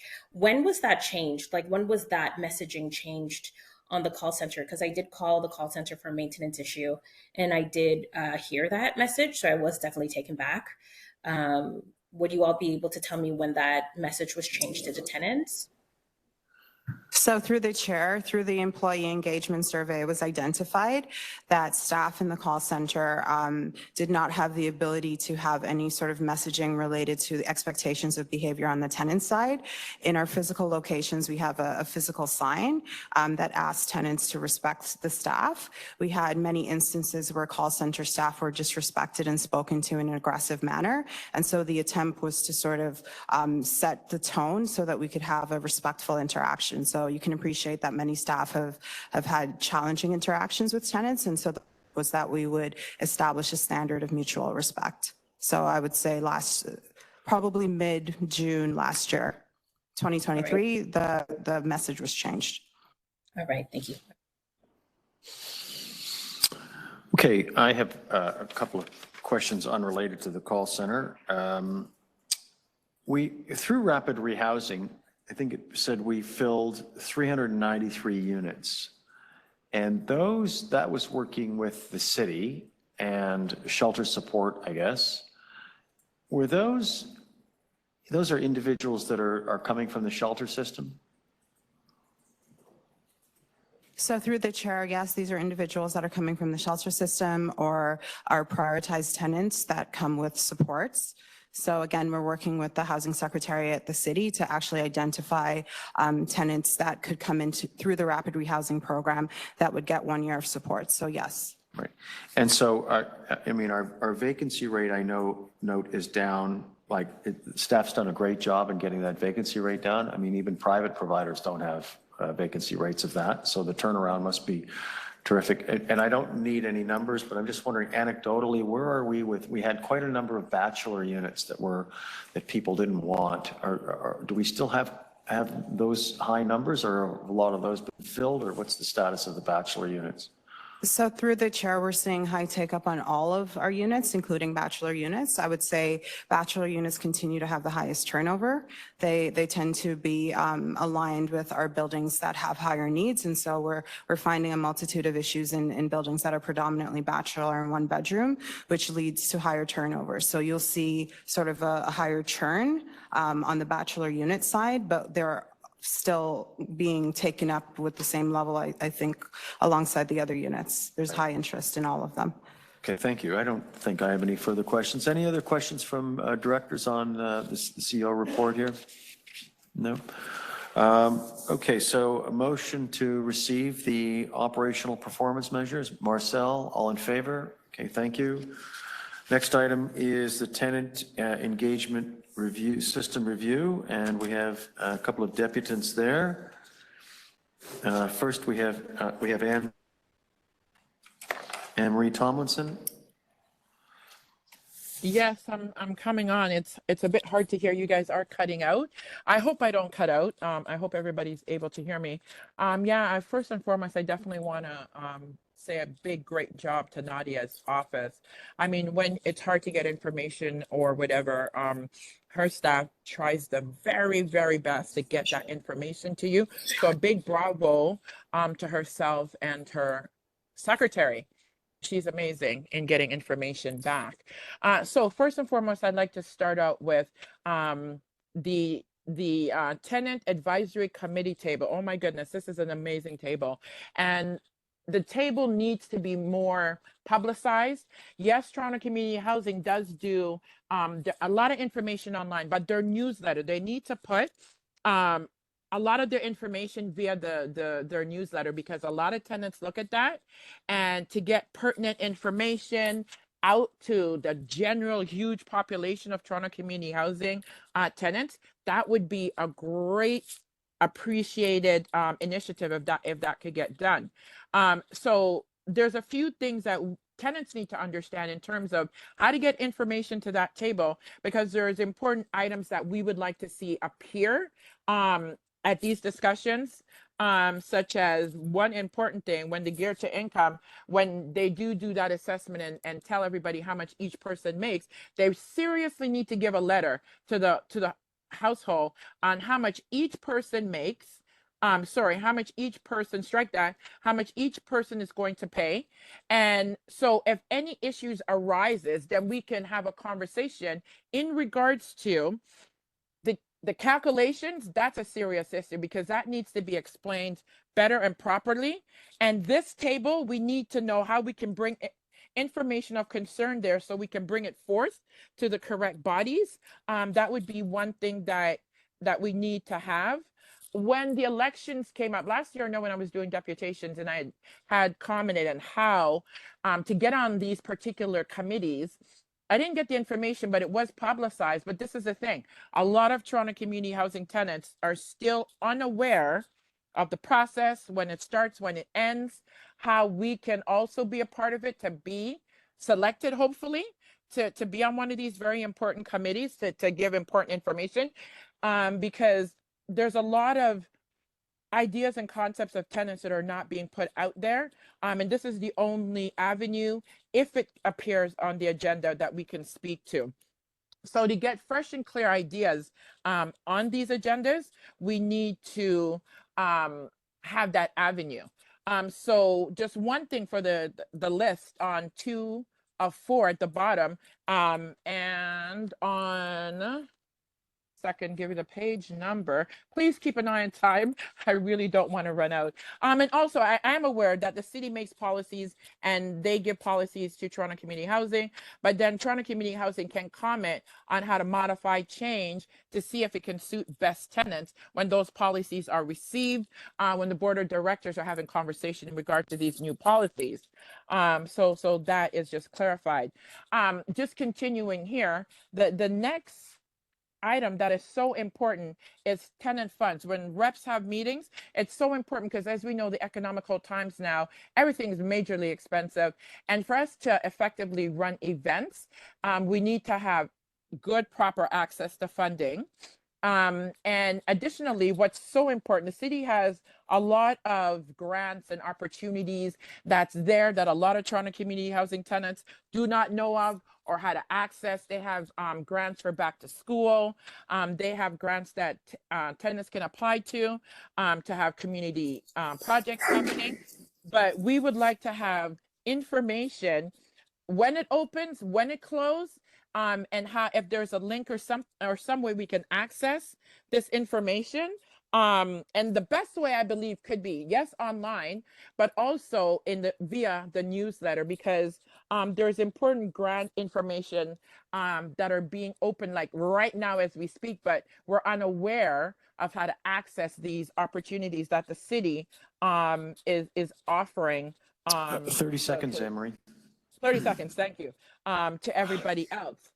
Yes, and just to wind down this particular piece, if we put information out, if someone can be responsible to get information back when we do comment or have opinions about the tenant advisory committee, if someone can contact us, give us an update, how we effectively communicate with somebody there in regards to what's happening or what is going on, would be really great if we can do that. Thank you so much. Okay, timing. Thank you, Anne-Marie. On the item, are there any? No, he's going to go to the next one. Any questions of staff on this particular item? So through the chair, I'm doing a presentation. I don't know if we want to go into the presentation. It outlines the recommendations that we identified through the review. But totally up to the committee how we want to handle it. Sure, can we go through it? Are we going to go through it fairly quickly on a high level, or? I will be succinct. Okay, sure, So if we thank you. can bring up Thank the you. presentation.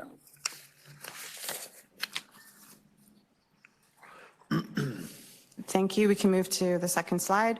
So the refreshed tenant engagement system was initiated in 2019 following recommendations from the Citywide Tenant Staff Engagement Advisory Committee. Over the years, both TCHC and tenants have made continuous efforts to enhance the tenant engagement system.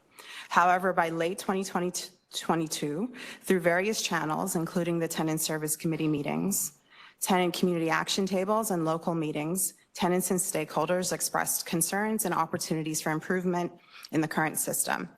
To review the current system and make recommendations on amendments, TCHC hired a dedicated staff, Jeffrey De Silva, who's online today, to work with stakeholders, primarily tenants, to develop a proposal for revisions to the system.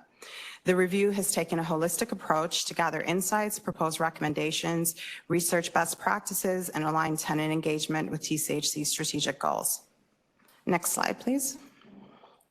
The review process commenced on March 29th, 2023, with several key activities, including one-on-one conversations with tenants, frontline and management staff in various departments across TCHC, members of this committee, and other social housing providers. Staff also conducted research into tenant engagement practices across public housing corporations in Canada and globally, including the Canadian Tamarack and Coady Institutes.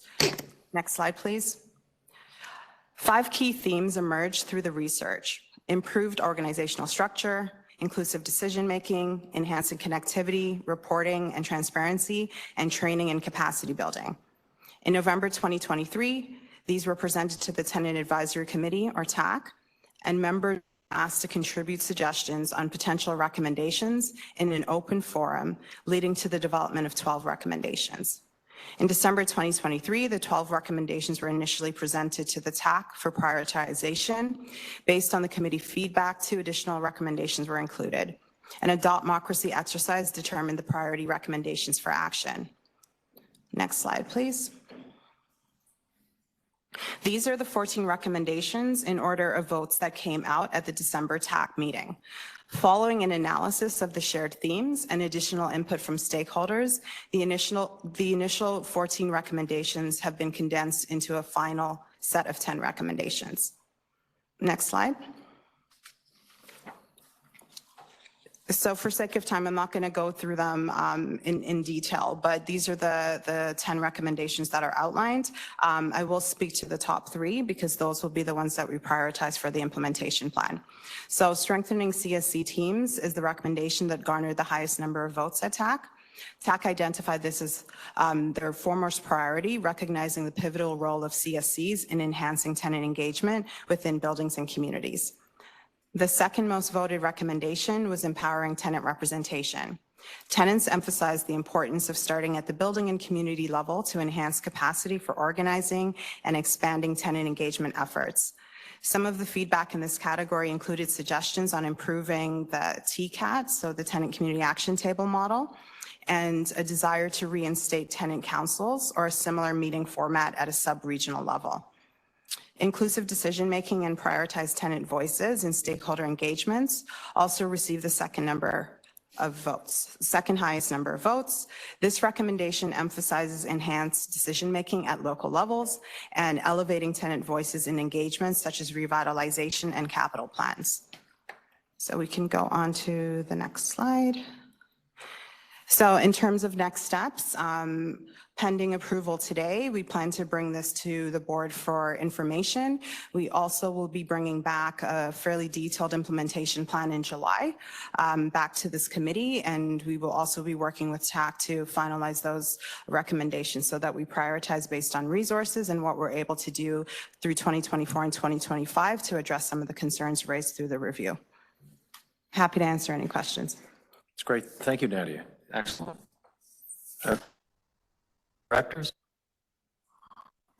Okay, so I see on the answer to my question is on slide or page 219 about strengthening the CSC teams.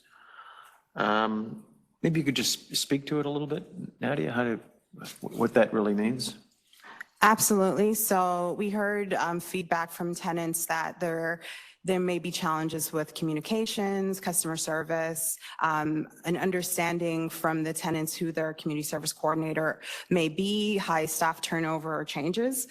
So we're looking at how do we empower the frontline staff with additional training and resources so they're better able to support communities. How do we prioritize communities that have the highest need or greatest need when it comes to engagement, given that we have limited resources? So how do we ensure supporting tenants? One of the items that came up at TAC was basically they suggested we add CSCs. I don't think at this stage that we are contemplating adding staff resources. I do think there's an opportunity for us to better support the staff that we have now and look at how we could support them in connecting to tenants better. So the community service coordinators, how many of those do we have? So in the engagement teams, which fall under the community and safety support pillar, we have 8 in the east and the west and 6 in central. Oh, okay. All right. Okay. Which can be a limited number given that they have to cover multiple communities. So what we're finding is because the staff are responsible for 8 to 12 communities individually, at times they focus on communities that are sort of higher needs, but we do need to figure out how we could better support all communities when it comes to tenant engagement. And you said that there's a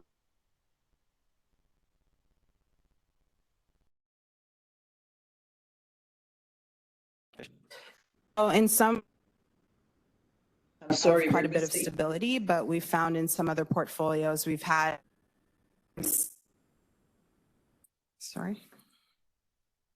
I'm sorry, guys. City Hall, you're freezing up on us.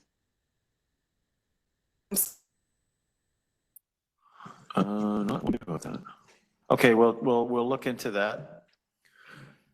Some portfolios, we do have a higher staff turnover, so we're not finding that necessarily staff are leaving. They might be going to other portfolios or other CSC assignments at the corporation. So we're really working to ensure that there's stability and continuity when staff do turnover. Particularly in the central area, we have noticed that the tenant engagement CSCs have had a higher turnover in the last few years, and so we're working to address that. Okay, all right, great, thank you. Other questions, any questions of staff? No? So we need a motion to approve this. Yeah, I was told you were going to speak on the next item. Sorry, it was a mistake. Was a mistake?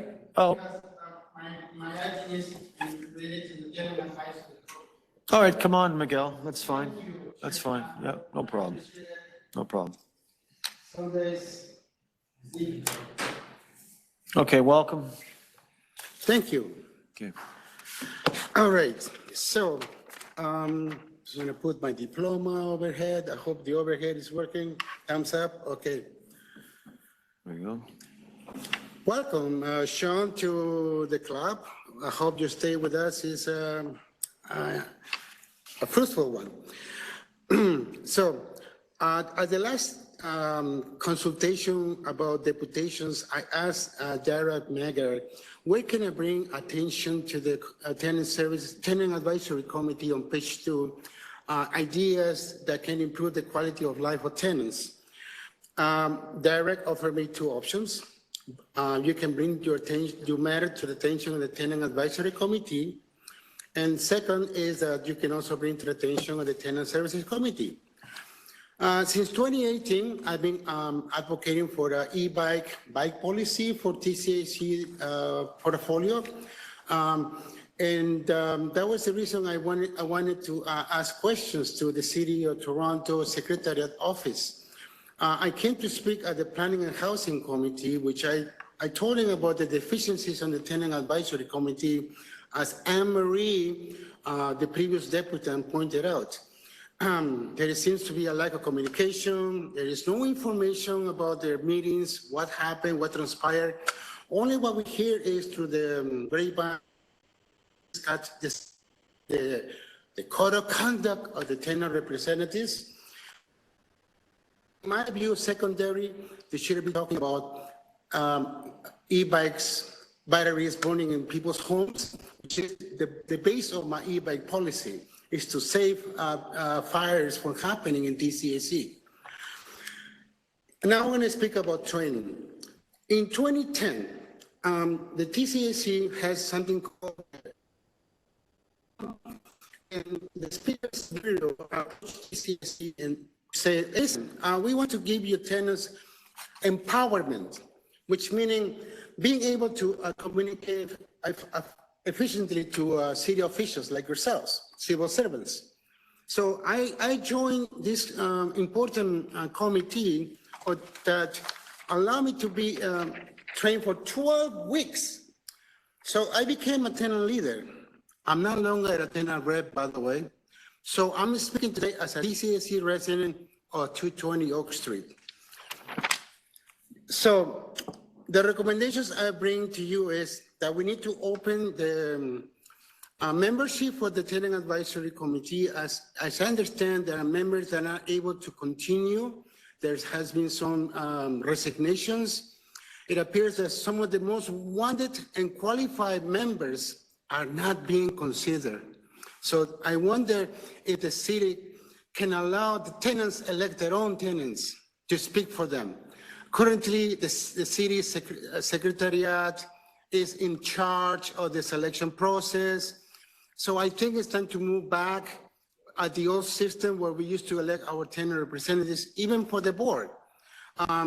Because the city appointments committee, it has a lot of flaws when they select members.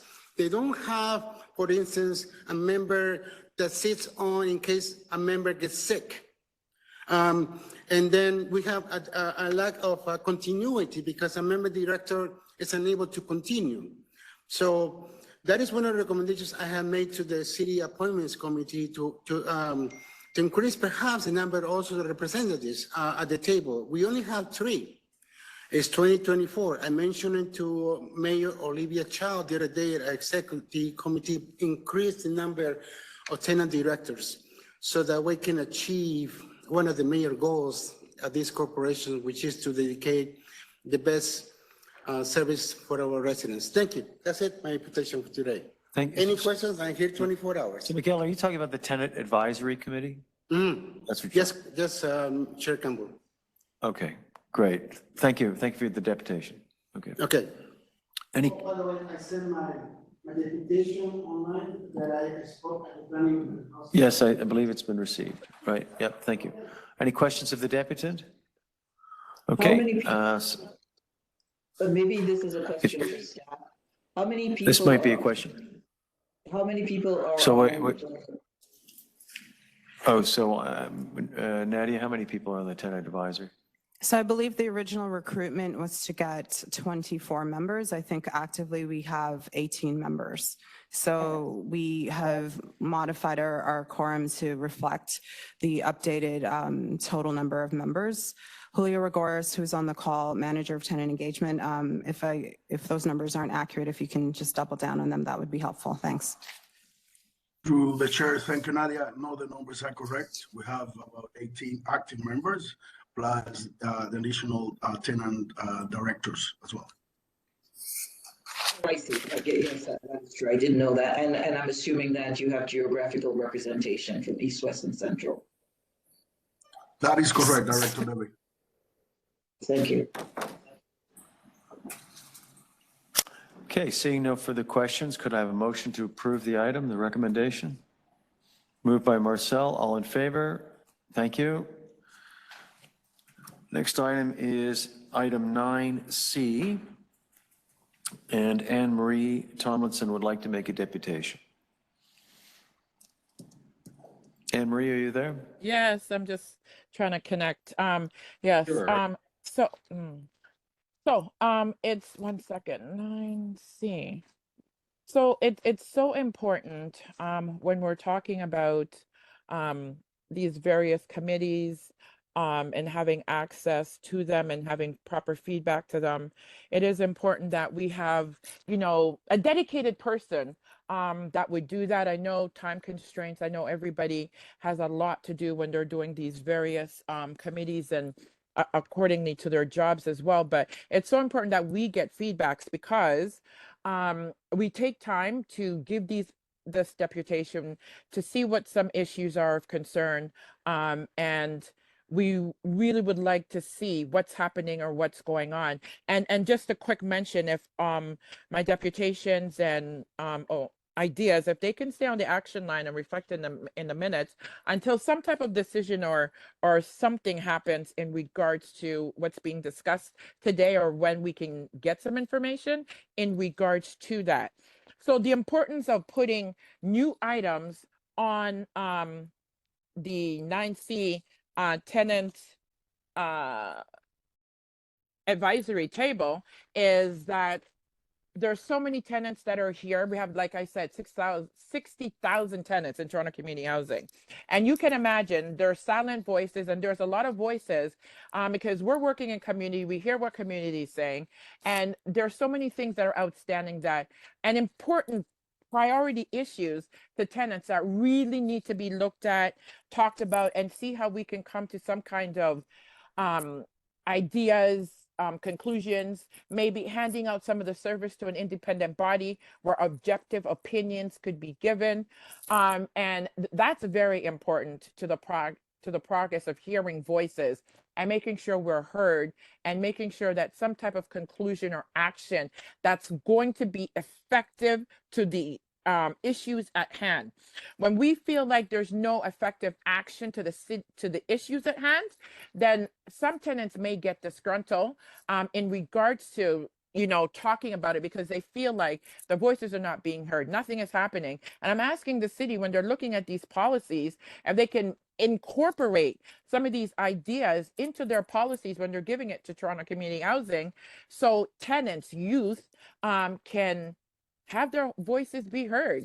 And I mean, the tenant youth, those are the silent voices that we really need to look at, especially when it comes to mental health, especially when it comes to also blindness and not hearing. We need to have facilities that help those individual tenants, because they also want to be a part of discussions and they want to be heard as well.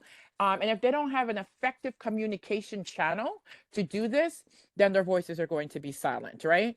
So we have to really look at how we can incorporate that piece, because that's a very, very important piece when it comes to the disability aspect, with a large majority of Toronto Community Housing tenants that are blind and deaf, right?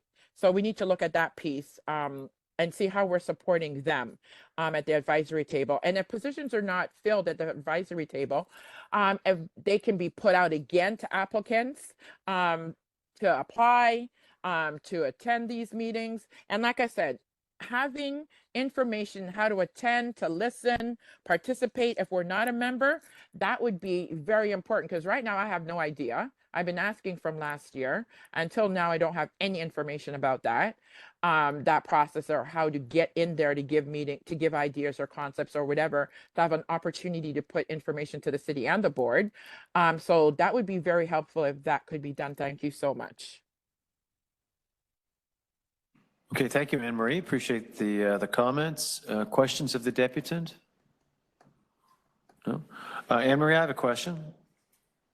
Did you're not on the Tenant Advisory Committee?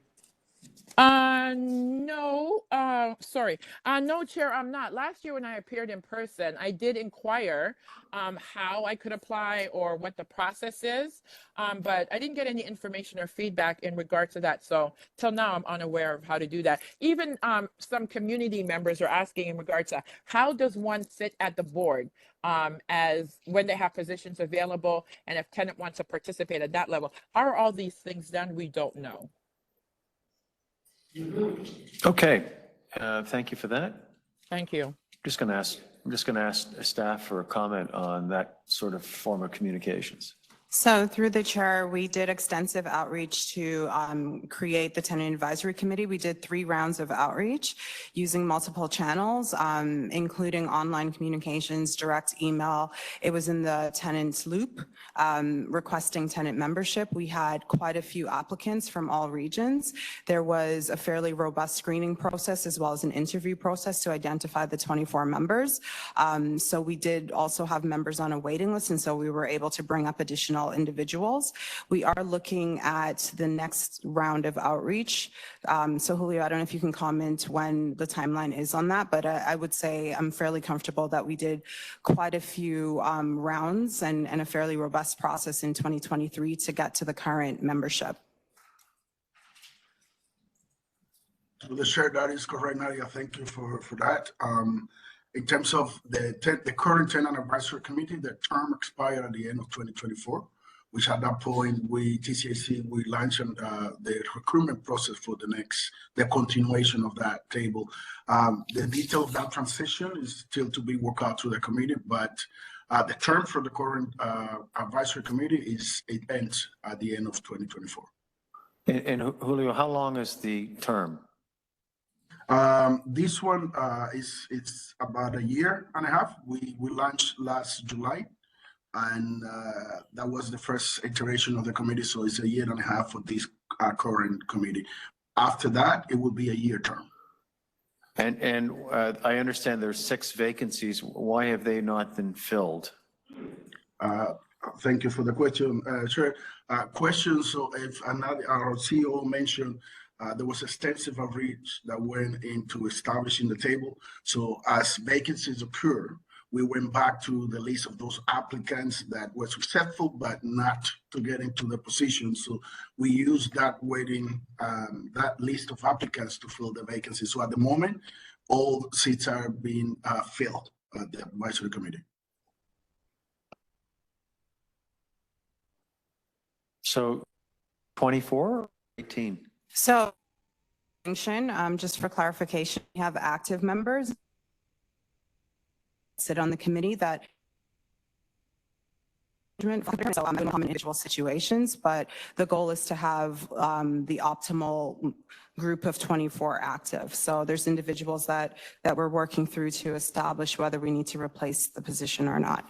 And do we, they're not compensated, this is voluntary? So through the chair, there's a small compensation or stipend associated with the Tenant Advisory Committee. I would say it's quite nominal in nature, under $500. Okay. For the year. For the year, okay. And how many meetings are they expected to attend?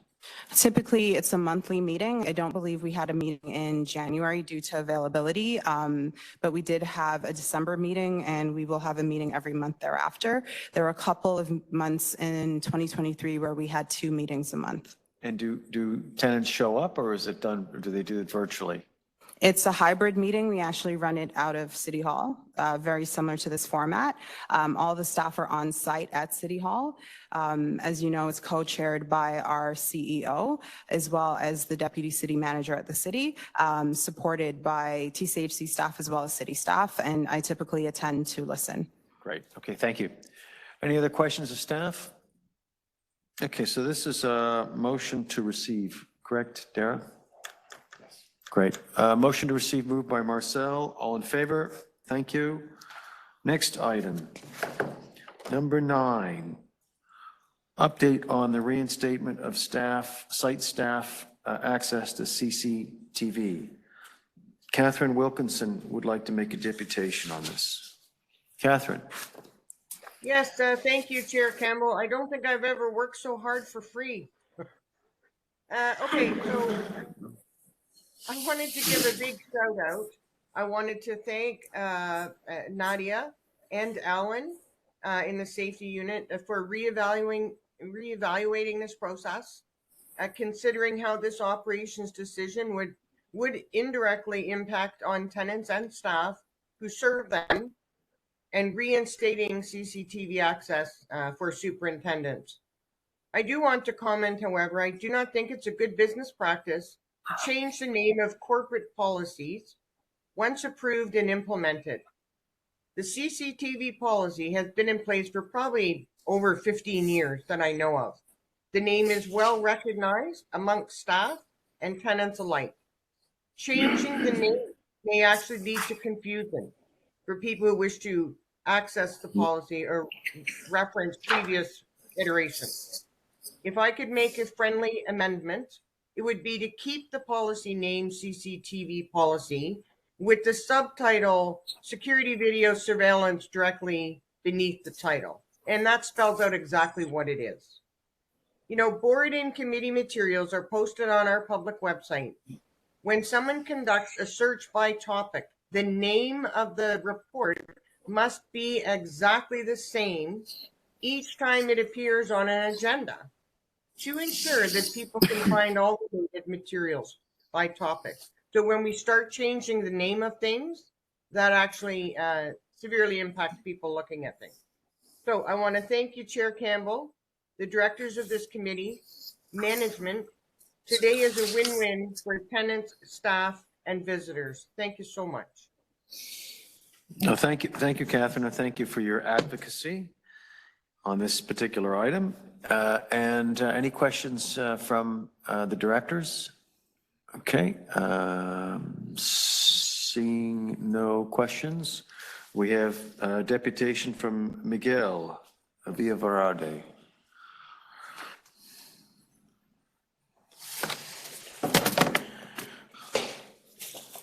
What? What do we have? Thank you for allowing me to speak on this item, special constables. Sorry. Is it? Oh, sorry. Sorry, Miguel, you're on the next one. Just you can stay there because you're going to be up in 5 seconds. My mistake. I need a motion to receive the update on the reinstatement of the CCTV. Okay, moved by Miguel, all in favor, thank you. And so now, or moved by, sorry, sorry about that. Now, Miguel, you're up. Thank you. This is the Community Safety Unit Annual Report. Yes. Yeah. So in December, Councillor Lily Cheng asked Tom Hunter, the departed CEO, about the CSU program review. She did not hear an answer until March 18, when I appeared at the Toronto Police Services Board. Here is me speaking at the Police Services Board, and I asked the question about the CSU review. We did not hear an answer. However, Superintendent Michael, I forgot his last name, he said that there is a process of incorporating body-worn cameras, and it's in the report, by the way. So it appears today is confirmed that there is a CSU program review happening, as I heard from Nadia today. So in view of that, my question is, when is the public going to be requested for feedback? Because a lot of us tenants, we have had several positive, negative interactions with the CSU officers. Another thing I have also heard from tenants is that perhaps it's time to request the crisis response unit to come along with CSU officers whenever they're interacting with people who are having a mental crisis. I know you guys, the special constables, do have some kind of training, but in this time and age where now police officers are not interacting with people who have a mental crisis, these specialized teams of the city can provide a better service when people are facing a crisis. So that is my recommendation, is to have the CSU move over and let the experts in the topic of mental health address matters that they can approach us with compassion, with understanding, instead of being a little bit too rough on us. So, and the body worn camera, I think it's that item that has been on the desk collecting dust for almost 2 years. And I wonder if there's an appetite in, to reactivate this initiative that I have spoken about for the last 3 years or more, because I was part of the group of activists who ensured that Toronto police officers had body-worn cameras to ensure accountability, to ensure that our public servants are conducting themselves according to their oath of office. So again, those are my 2 recommendations, and I'm glad that the CSU review is happening, and all we need now is the input from tenants. Thank you. Great, thank you, Miguel. Any questions of the deputant? Okay, seeing none. Catherine, you wanted to make a deputation on this as well? I do, Chair Campbell. Thank you so much. So one of the primary roles of our community safety unit when it was first created was to provide community patrols portfolio-wide. This would help to build those positive relationships with tenants and to build some trust and help the CSU to garner some intel to address some of those antisocial behaviors and activities in our community. As the corporation restructured over time, it became difficult to continue on with that model. So today, that model, or close to it, is still provided in the 11 high needs communities under the violence reduction program, where they have on-site dedicated community safety officers every single day. I'm not sure about the nights. And we know that there's about 18,000 calls for service in those 11 communities alone. As I mentioned earlier today, the Toronto Community Housing Board does not receive performance metrics from the Community Safety Unit as it relates to calls for service for the remaining Toronto Community Housing properties. And I think Director Douglas made a particular motion to address that going forward. On page 2 and 3 of this report, in addition to working with tenants, it appears that one of the overarching objectives now for the Community Safety Unit is to reduce crime, antisocial behavior, and provide support to Toronto Police Services by conducting investigations, collecting evidence, arresting, releasing, and transporting individuals to Toronto Police Services for processing. That certainly wasn't in place initially. So there were multiple conversations, most of you would not be aware, where the Toronto Police Services had talked to Toronto Community Housing about them actually taking on our Community Safety Unit, but there was pushback here at Toronto Housing. So it appears, ironically, that the Community Safety Unit has actually become an arm's length division of Toronto Police Services, but it is still funded through the Toronto Community Housing budget. Look, I look forward, like the rest of you, to seeing that the review that's being conducted at the city on our Community Safety Unit to see if it identifies ways we can improve that tenant experience and service delivery. Thank you so much. Okay, Catherine, questions of the deputant? No. On the item, are there questions of staff on the CSU annual report? Can I make a quick comment? Sure. Mr. Campbell? So based on a previous deputation, and I believe an action item, we are going to be bringing back a report in June that looks at all of the CSU related data to all communities. Some of the comments that the deputants were making, you will see back here at TSC in June, and we will present.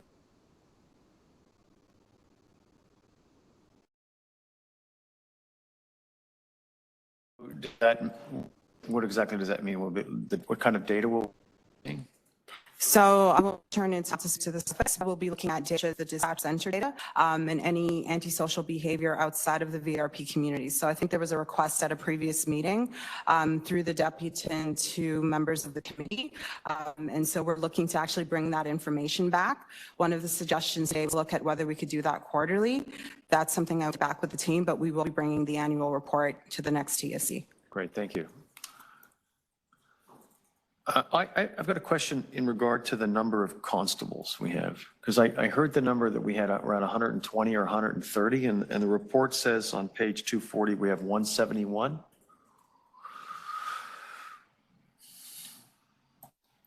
Go ahead, Al. Al, on the report, if I'm reading it right, on page 240 it says total special constables December 31st, 2023. It says 171. Yes, Chair Campbell. The number includes management staff that are sworn special constables as well as other staff. The number that I stated earlier are frontline special constables. So within CSU, we have different units, the parking enforcement unit, the dispatch in the investigative unit, as well as our management team. So the number of 171 as of December 31st included all sworn special constables within all areas. The number I stated earlier are frontline special constables. And then it said earlier that we received approval a few years ago from 160 to 300. That was in the report. What's the total number? What's the highest number we've had? Yes, Chair Campbell. Actually, if I can just kind of cover off what that statement means. The 160 was in the original memorandum of understanding between the TCHC board and the Toronto Police Services Board. There was a number of special constables designations that were allowed under the Police Services Act, RSO 1990. And in that act, the board had to agree to a number that they would allow us to have designations. Now that's not budgetary. That's simply approval that we can go up to. That number, the year that you're advising, that was increased from the Toronto Police Services Board, so we didn't have to go back every time there was one or two more hired above that if it was approved through the budget. It went from 160 authorization to 300. So that's just an approval number. The actual budgetary number, the most that we ever had, and Dave Quigley could probably correct me, sir, if I'm wrong, but the most in my tenure here has probably been into the, of special constables frontline has probably been in the 140 range. Dave was here a lot longer, and I believe the early days of CSU, the number was much higher, but he might be able to add on to that. Okay, so you said around 140 is what, but those are officers sort of on the street, as it were, not doing it, not in management. That's correct, Chair. Those are frontline special constables, and I know we've spoken in the past about the time it takes to hire a special constable and train them. It's approximately a 4 to 5 month process until they're actually productive in the field, and we lose several. So every time we get close to the 140 something number, we'll lose a few, and then it'll take a while to have another class. So that's been the highest during my tenure. And what do you think is the appropriate number? Chair, in fairness, I believe that's something that we as a unit and we as working with the city review, I think we need to determine that, because there's numerous deployment models, as I stated earlier. And to be quite honest, VRP was one deployment model that was created for a need 5 years ago. And I think that needs to be reviewed, and I think that'll be done through this review. We're definitely working collaboratively with the team, and we look forward to coming up with a number that would be meaningful and serve the needs of the tenants. That's a very carefully crafted answer. You're to be congratulated, right? Okay. I mean, obviously, we don't want to have security guards replacing CSU on a long-term basis, and obviously, we want to have more CSU staff out, working with our communities rather than security guards for hire. And so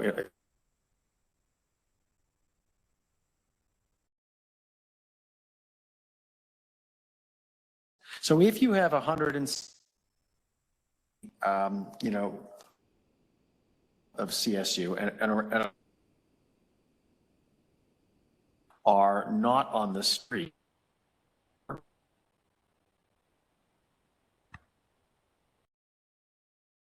You all are breaking in and Yeah. out. We cannot hear your response.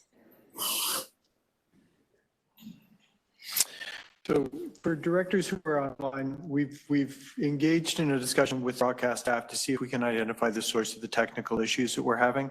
I understand that it's an issue that arises out of the nature of the WebEx connection that we've got. The option that we would have is to shut down the meeting, restart it again online to see if that solves the problem. Well, we're almost done. Or work through it and allow the system to hopefully Yeah. resolve the issue. We're almost done. Let's just. You know what, I can ask, Al, I can ask that question offline. Thank you, Chair. Okay, so motion to receive the report, please. Moved by Marcel, all in favor? Thank you. And next item is item F. Catherine, on the annual pest management report. Yes, you'd probably Go ahead, fall off Catherine. your chairs if I didn't speak to this issue. Thank you, Chair Campbell. It can't be understated that pests are the most serious issue that negatively affect the quality of life for our tenants, yet it is the least talked about. So there is significant community stigma attached to having pests of any kind. You know, the environmental health unit is actually openly talking about pest management services, and this is going to go a long way to building trust, reducing stigma, and result in better outcomes for tenants, visitors, and staff. It'll also, in the longer term, minimize migration of pests to surrounding units and reduce the costs associated with treatments and repeat treatments for this corporation. We know that the most common pests we are quite familiar is bed bugs, cockroaches, and mice, and everybody has these in their building somewhere. You will not convince me otherwise. But once these structural pests invade a building, they quickly breed and migrate throughout the building, sometimes through walls, baseboards, electrical receptacles, etc. So where we have vulnerable tenants, of which there are many, who may need assistance to prep for treatment, or there's someone who may have some hoarding issues in their unit, Toronto Community Housing must first arrange to have the unit cleaned up long before pest control can actually take place. And this cleanup process can cost thousands of dollars, for which Toronto Community Housing is not funded. So it then falls to the environmental health unit to seek out those partners and agencies to provide necessary supports and services. And this could take weeks or months. The maintenance dispatch chart in this report on page 12 identifies the calls for service. It does not include pest management. And in fact, there were 57,700 service requests in 2023. And if we look at that chart, that's the second highest call for service after alarm calls. So presently, this committee receives an annual report on pest management. The tenant survey that we saw earlier today, questions are specifically related to services that have the highest impact on tenants. Yet there are no questions regarding pest management. Our aim is to reduce pests and improve the quality of life for our tenants. And to achieve this, we need to start talking openly and more frequently about pests in our communities, across the organization, and at the board level. So to that end, I would recommend to the committee the TSC request management to include pest management calls for service on the maintenance dispatch chart. 2, include pest management questions on the tenant survey. And 3, provide the pest management update, including associated costs, twice annually. Thank you for your consideration.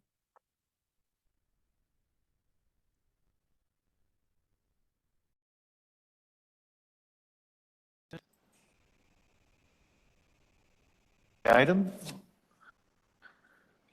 And pest management report, any questions?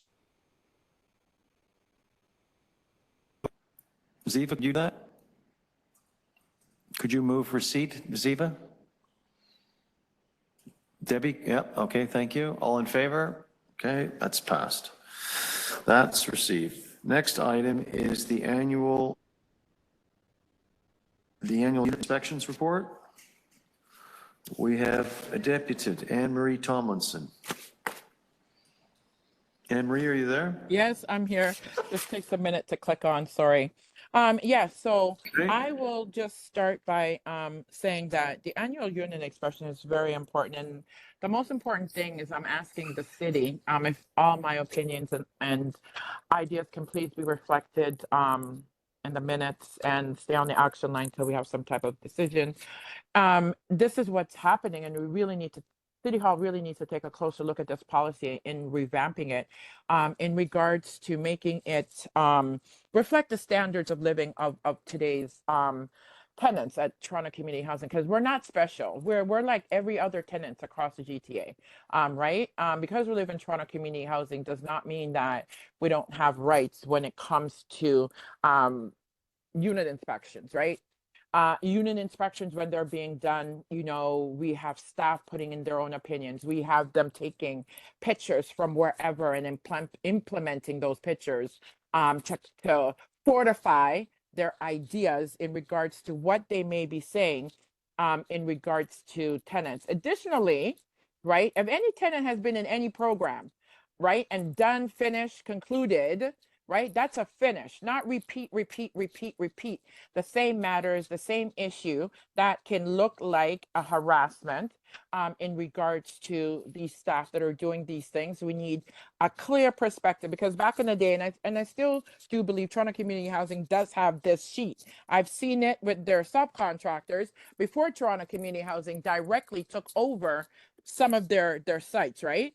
The picture, the number, because when staff comes in on unit inspection, tenants need to be aware of their rights, right? This is the picture, this is the number, this is what it is, so we can deal with the number in regards to whatever it is, right? Because they had a sheet that the supers would show you, and then they would say, oh, you're a 2, or you're a 1, or you're a 3, right? Now they're just coming in with their own opinions, ideas, grabbing pictures from anywhere, making their conclusions with these pictures that does not correctly reflect tenants' homes, right? So how are we going to make the city, how are we going to make staff accountable, make sure they're trained properly, number one, make sure they're following proper processes and procedures, and making sure when something is done and concluded, it's done and concluded. You're not flipping it into another category that they feel like they need to do and make it ongoing. Those things should not happen. If clear processes and procedures are in place for each individual person, doesn't matter who's looking at the information is going to be the same if everybody is looking at it. Bob, Peter, John, Susan, right? A is A, B is B, C is C. You can't interpret it as Z, right? If everybody has that clear understanding of what it is. But as it stands right now, we're having so many different interpretations. We're having people doing whatever they want to. This is the most important thing that needs to be implemented, is when you find staff doing things that are incorrect, right? You need to have some type of consequence. It cannot just be, you know, oh, it's a misunderstanding, or they need retraining. Sometimes we have to look at, some people cannot be retrained. It's amazing if they can. That's what we're looking into, right? Sitting down and having this amazing conversation to work things out with people that are not biased, who have no type of hidden agenda, but they have clear understanding. Hey, we're here to support. We're here to help. We're here to make things better. Because when individual persons' rights are being breached, that's a serious problem. Disability rights are being breached. Human rights are being breached. Thank you, Toronto Community Housing, for doing your human rights component, that new complaint process. That is amazing that you guys have done that, because it's much needed. And I was at those conversations. So bravo to you for that. But there's so much work that really needs to be done in the unit inspections, because so many tenants are being infringed upon. And there's lots of tenants complaining about it, but I always say to them, you have to make a written complaint for me to actually follow up on it, because there has to be transparency, right? But if we implement and overhaul policies and have tenants sitting at that conversation table, so our points of view can be reflected. And so thank you for the time alert. And so our points of view can be reflected. And if you have 10 children, like some houses have 6 children, and if you have items, your personal possessions, that's not clutter. Those are your personal possessions. And number one, finding storage solutions is key. Once we find storage solutions, everything is amazing. Thank you so much. Okay, thank you, Anne Marie. Thanks for the deputation. Next deputant, Miguel Villavarade. Oh, sorry, that's tenant complaints. Sorry, not yet, Miguel. On the item, any questions of staff? No questions of staff on the inspections report. I've got a quick question, and it is, how long does a quick inspection take? Through you, Mr. Chair, the typical inspection in a unit would last anywhere from 10 to 20 minutes. Okay. And do any unit inspections result in eviction? I'll have Kareem Kanji, Manager of Environmental Health Unit, speak to it. Thank you. Through the chair, not directly as far as evictions goes, but identified clutter hoarding issues are identified, and they are transferred over to the local TSCs for assistance to the tenant.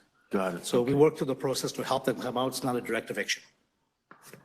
And yeah, okay. I've seen examples of hoarding, and it's pretty incredible to see. And it's an unfortunate situation for sure.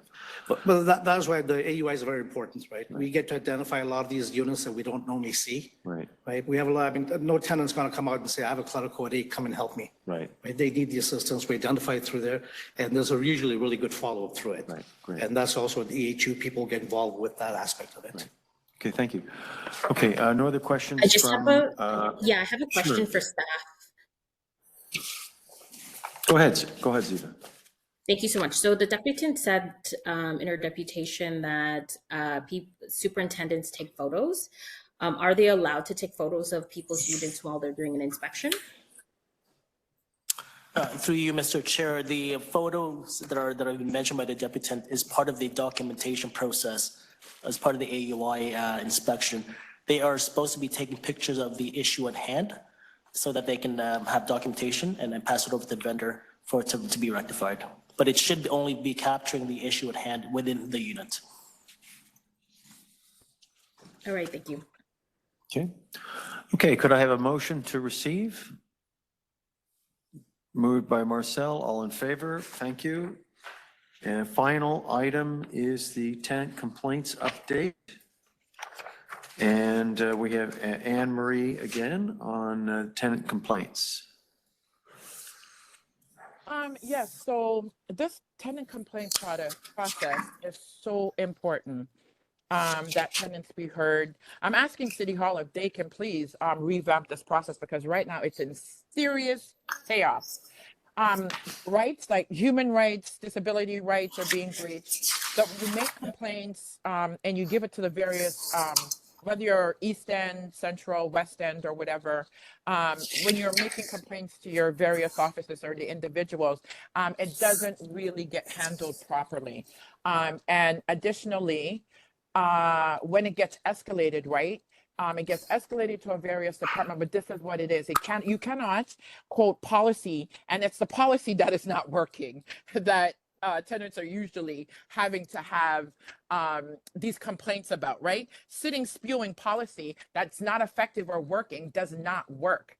What you need to come in as an independent thinking body is this is what has occurred. This is the breaches that you experiences. Okay, how are we going to fix these breaches so they do not occur again? What staff was involved in these breaches? How can we speak to staff and say, staff, when you look at the code, because I always say staff should have disability code, human rights code in their offices so they can see if they need a quick reference in regards to, okay, under this section, this is being breached, or under this section, we have breached. Okay, how can we sit together then, since we all know these rights have been breached, and fix it, right? Instead of harassing the tenant about it consistently without fixing the breach, right? There must be consequences. City Hall, I'm asking you, there must be some type of consequence, because it's been a decade now that Toronto Community Housing staff, not all, some, because I always say there is amazing, amazing staff at Toronto Community Housing. And I know that, and I know a lot of them. But there's a handful of apples that need to be addressed, and they need to have consequences to their actions, especially if they're collaborating with community partners against tenants. That is definitely unacceptable behavior. And they do this, and then they have biased opinions. They don't, if you don't know a tenant, how can you have this biased opinion? You don't know them, you have never met them. Where are you getting this biased opinion from? Well, it has to be from the team in which you're coming from, right? So it has to be like this deep dive of investigation in regards to what is occurring here, why is this consistently happening, and how are we going to change the narrative in regards to tenants, staff, superintendents, managers, assistant managers, and so forth. How are we going to make a process that is easy, simple, and clear that everybody's going to be happy with, right? And these issues are not going to keep happening year after year after year, because they're happening year after year after year. They continue to happen, the same things, the same people, right? And nothing is being done that is effective, right? And I always have to ask, why is that? Now, if you have a disability issue, right, you have to work with that disability issue into making tenants unions compliance with the disability, right? You cannot just have someone with a disability not having support systems in their home, especially if that support is no cost to Toronto Community Housing. If you're modifying your space so that you can use it to adjust to your disability, and it costs Toronto Community Housing 0 pennies, then that should be perfectly fine to do so, because it's not harming anybody, but it does support that particular tenant with their disability to live in their home in a better way, right? It's all about better living, and it's all about supporting tenants in this better concept, right? Of being supportive and being understanding. Sometimes, if you're in the same situation, staff looks at these situations time and time again, they get desensitized to tenant situation, right? And they don't have that humanity concept or aspect to the situation that's happening. But we're humans, and we need to have that support. We need to know that these matters are going to be addressed. It's going to be concluded properly, and there's going to be some effective results, so these things are not continually happening. Thank you so much. Thank you, Anne Marie, for the deputation. Any questions of the deputant? Okay, seeing none. Next deputant, Miguel, on the report. On the report.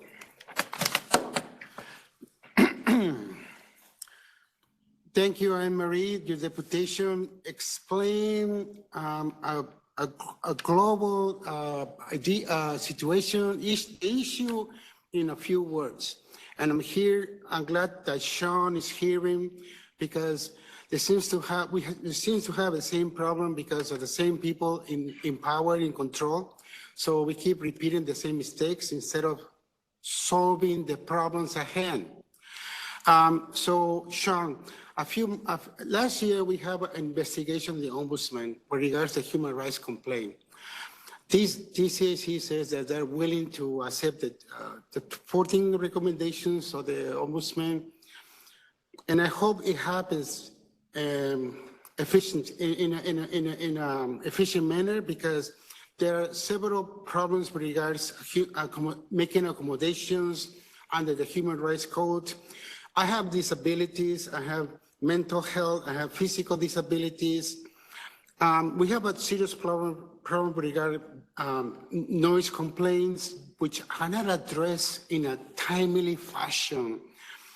There is a gap that needs perhaps a review of the CSU that is undergoing to, because if we need to ensure that tenants enjoy their sleep, enjoying their units, and not being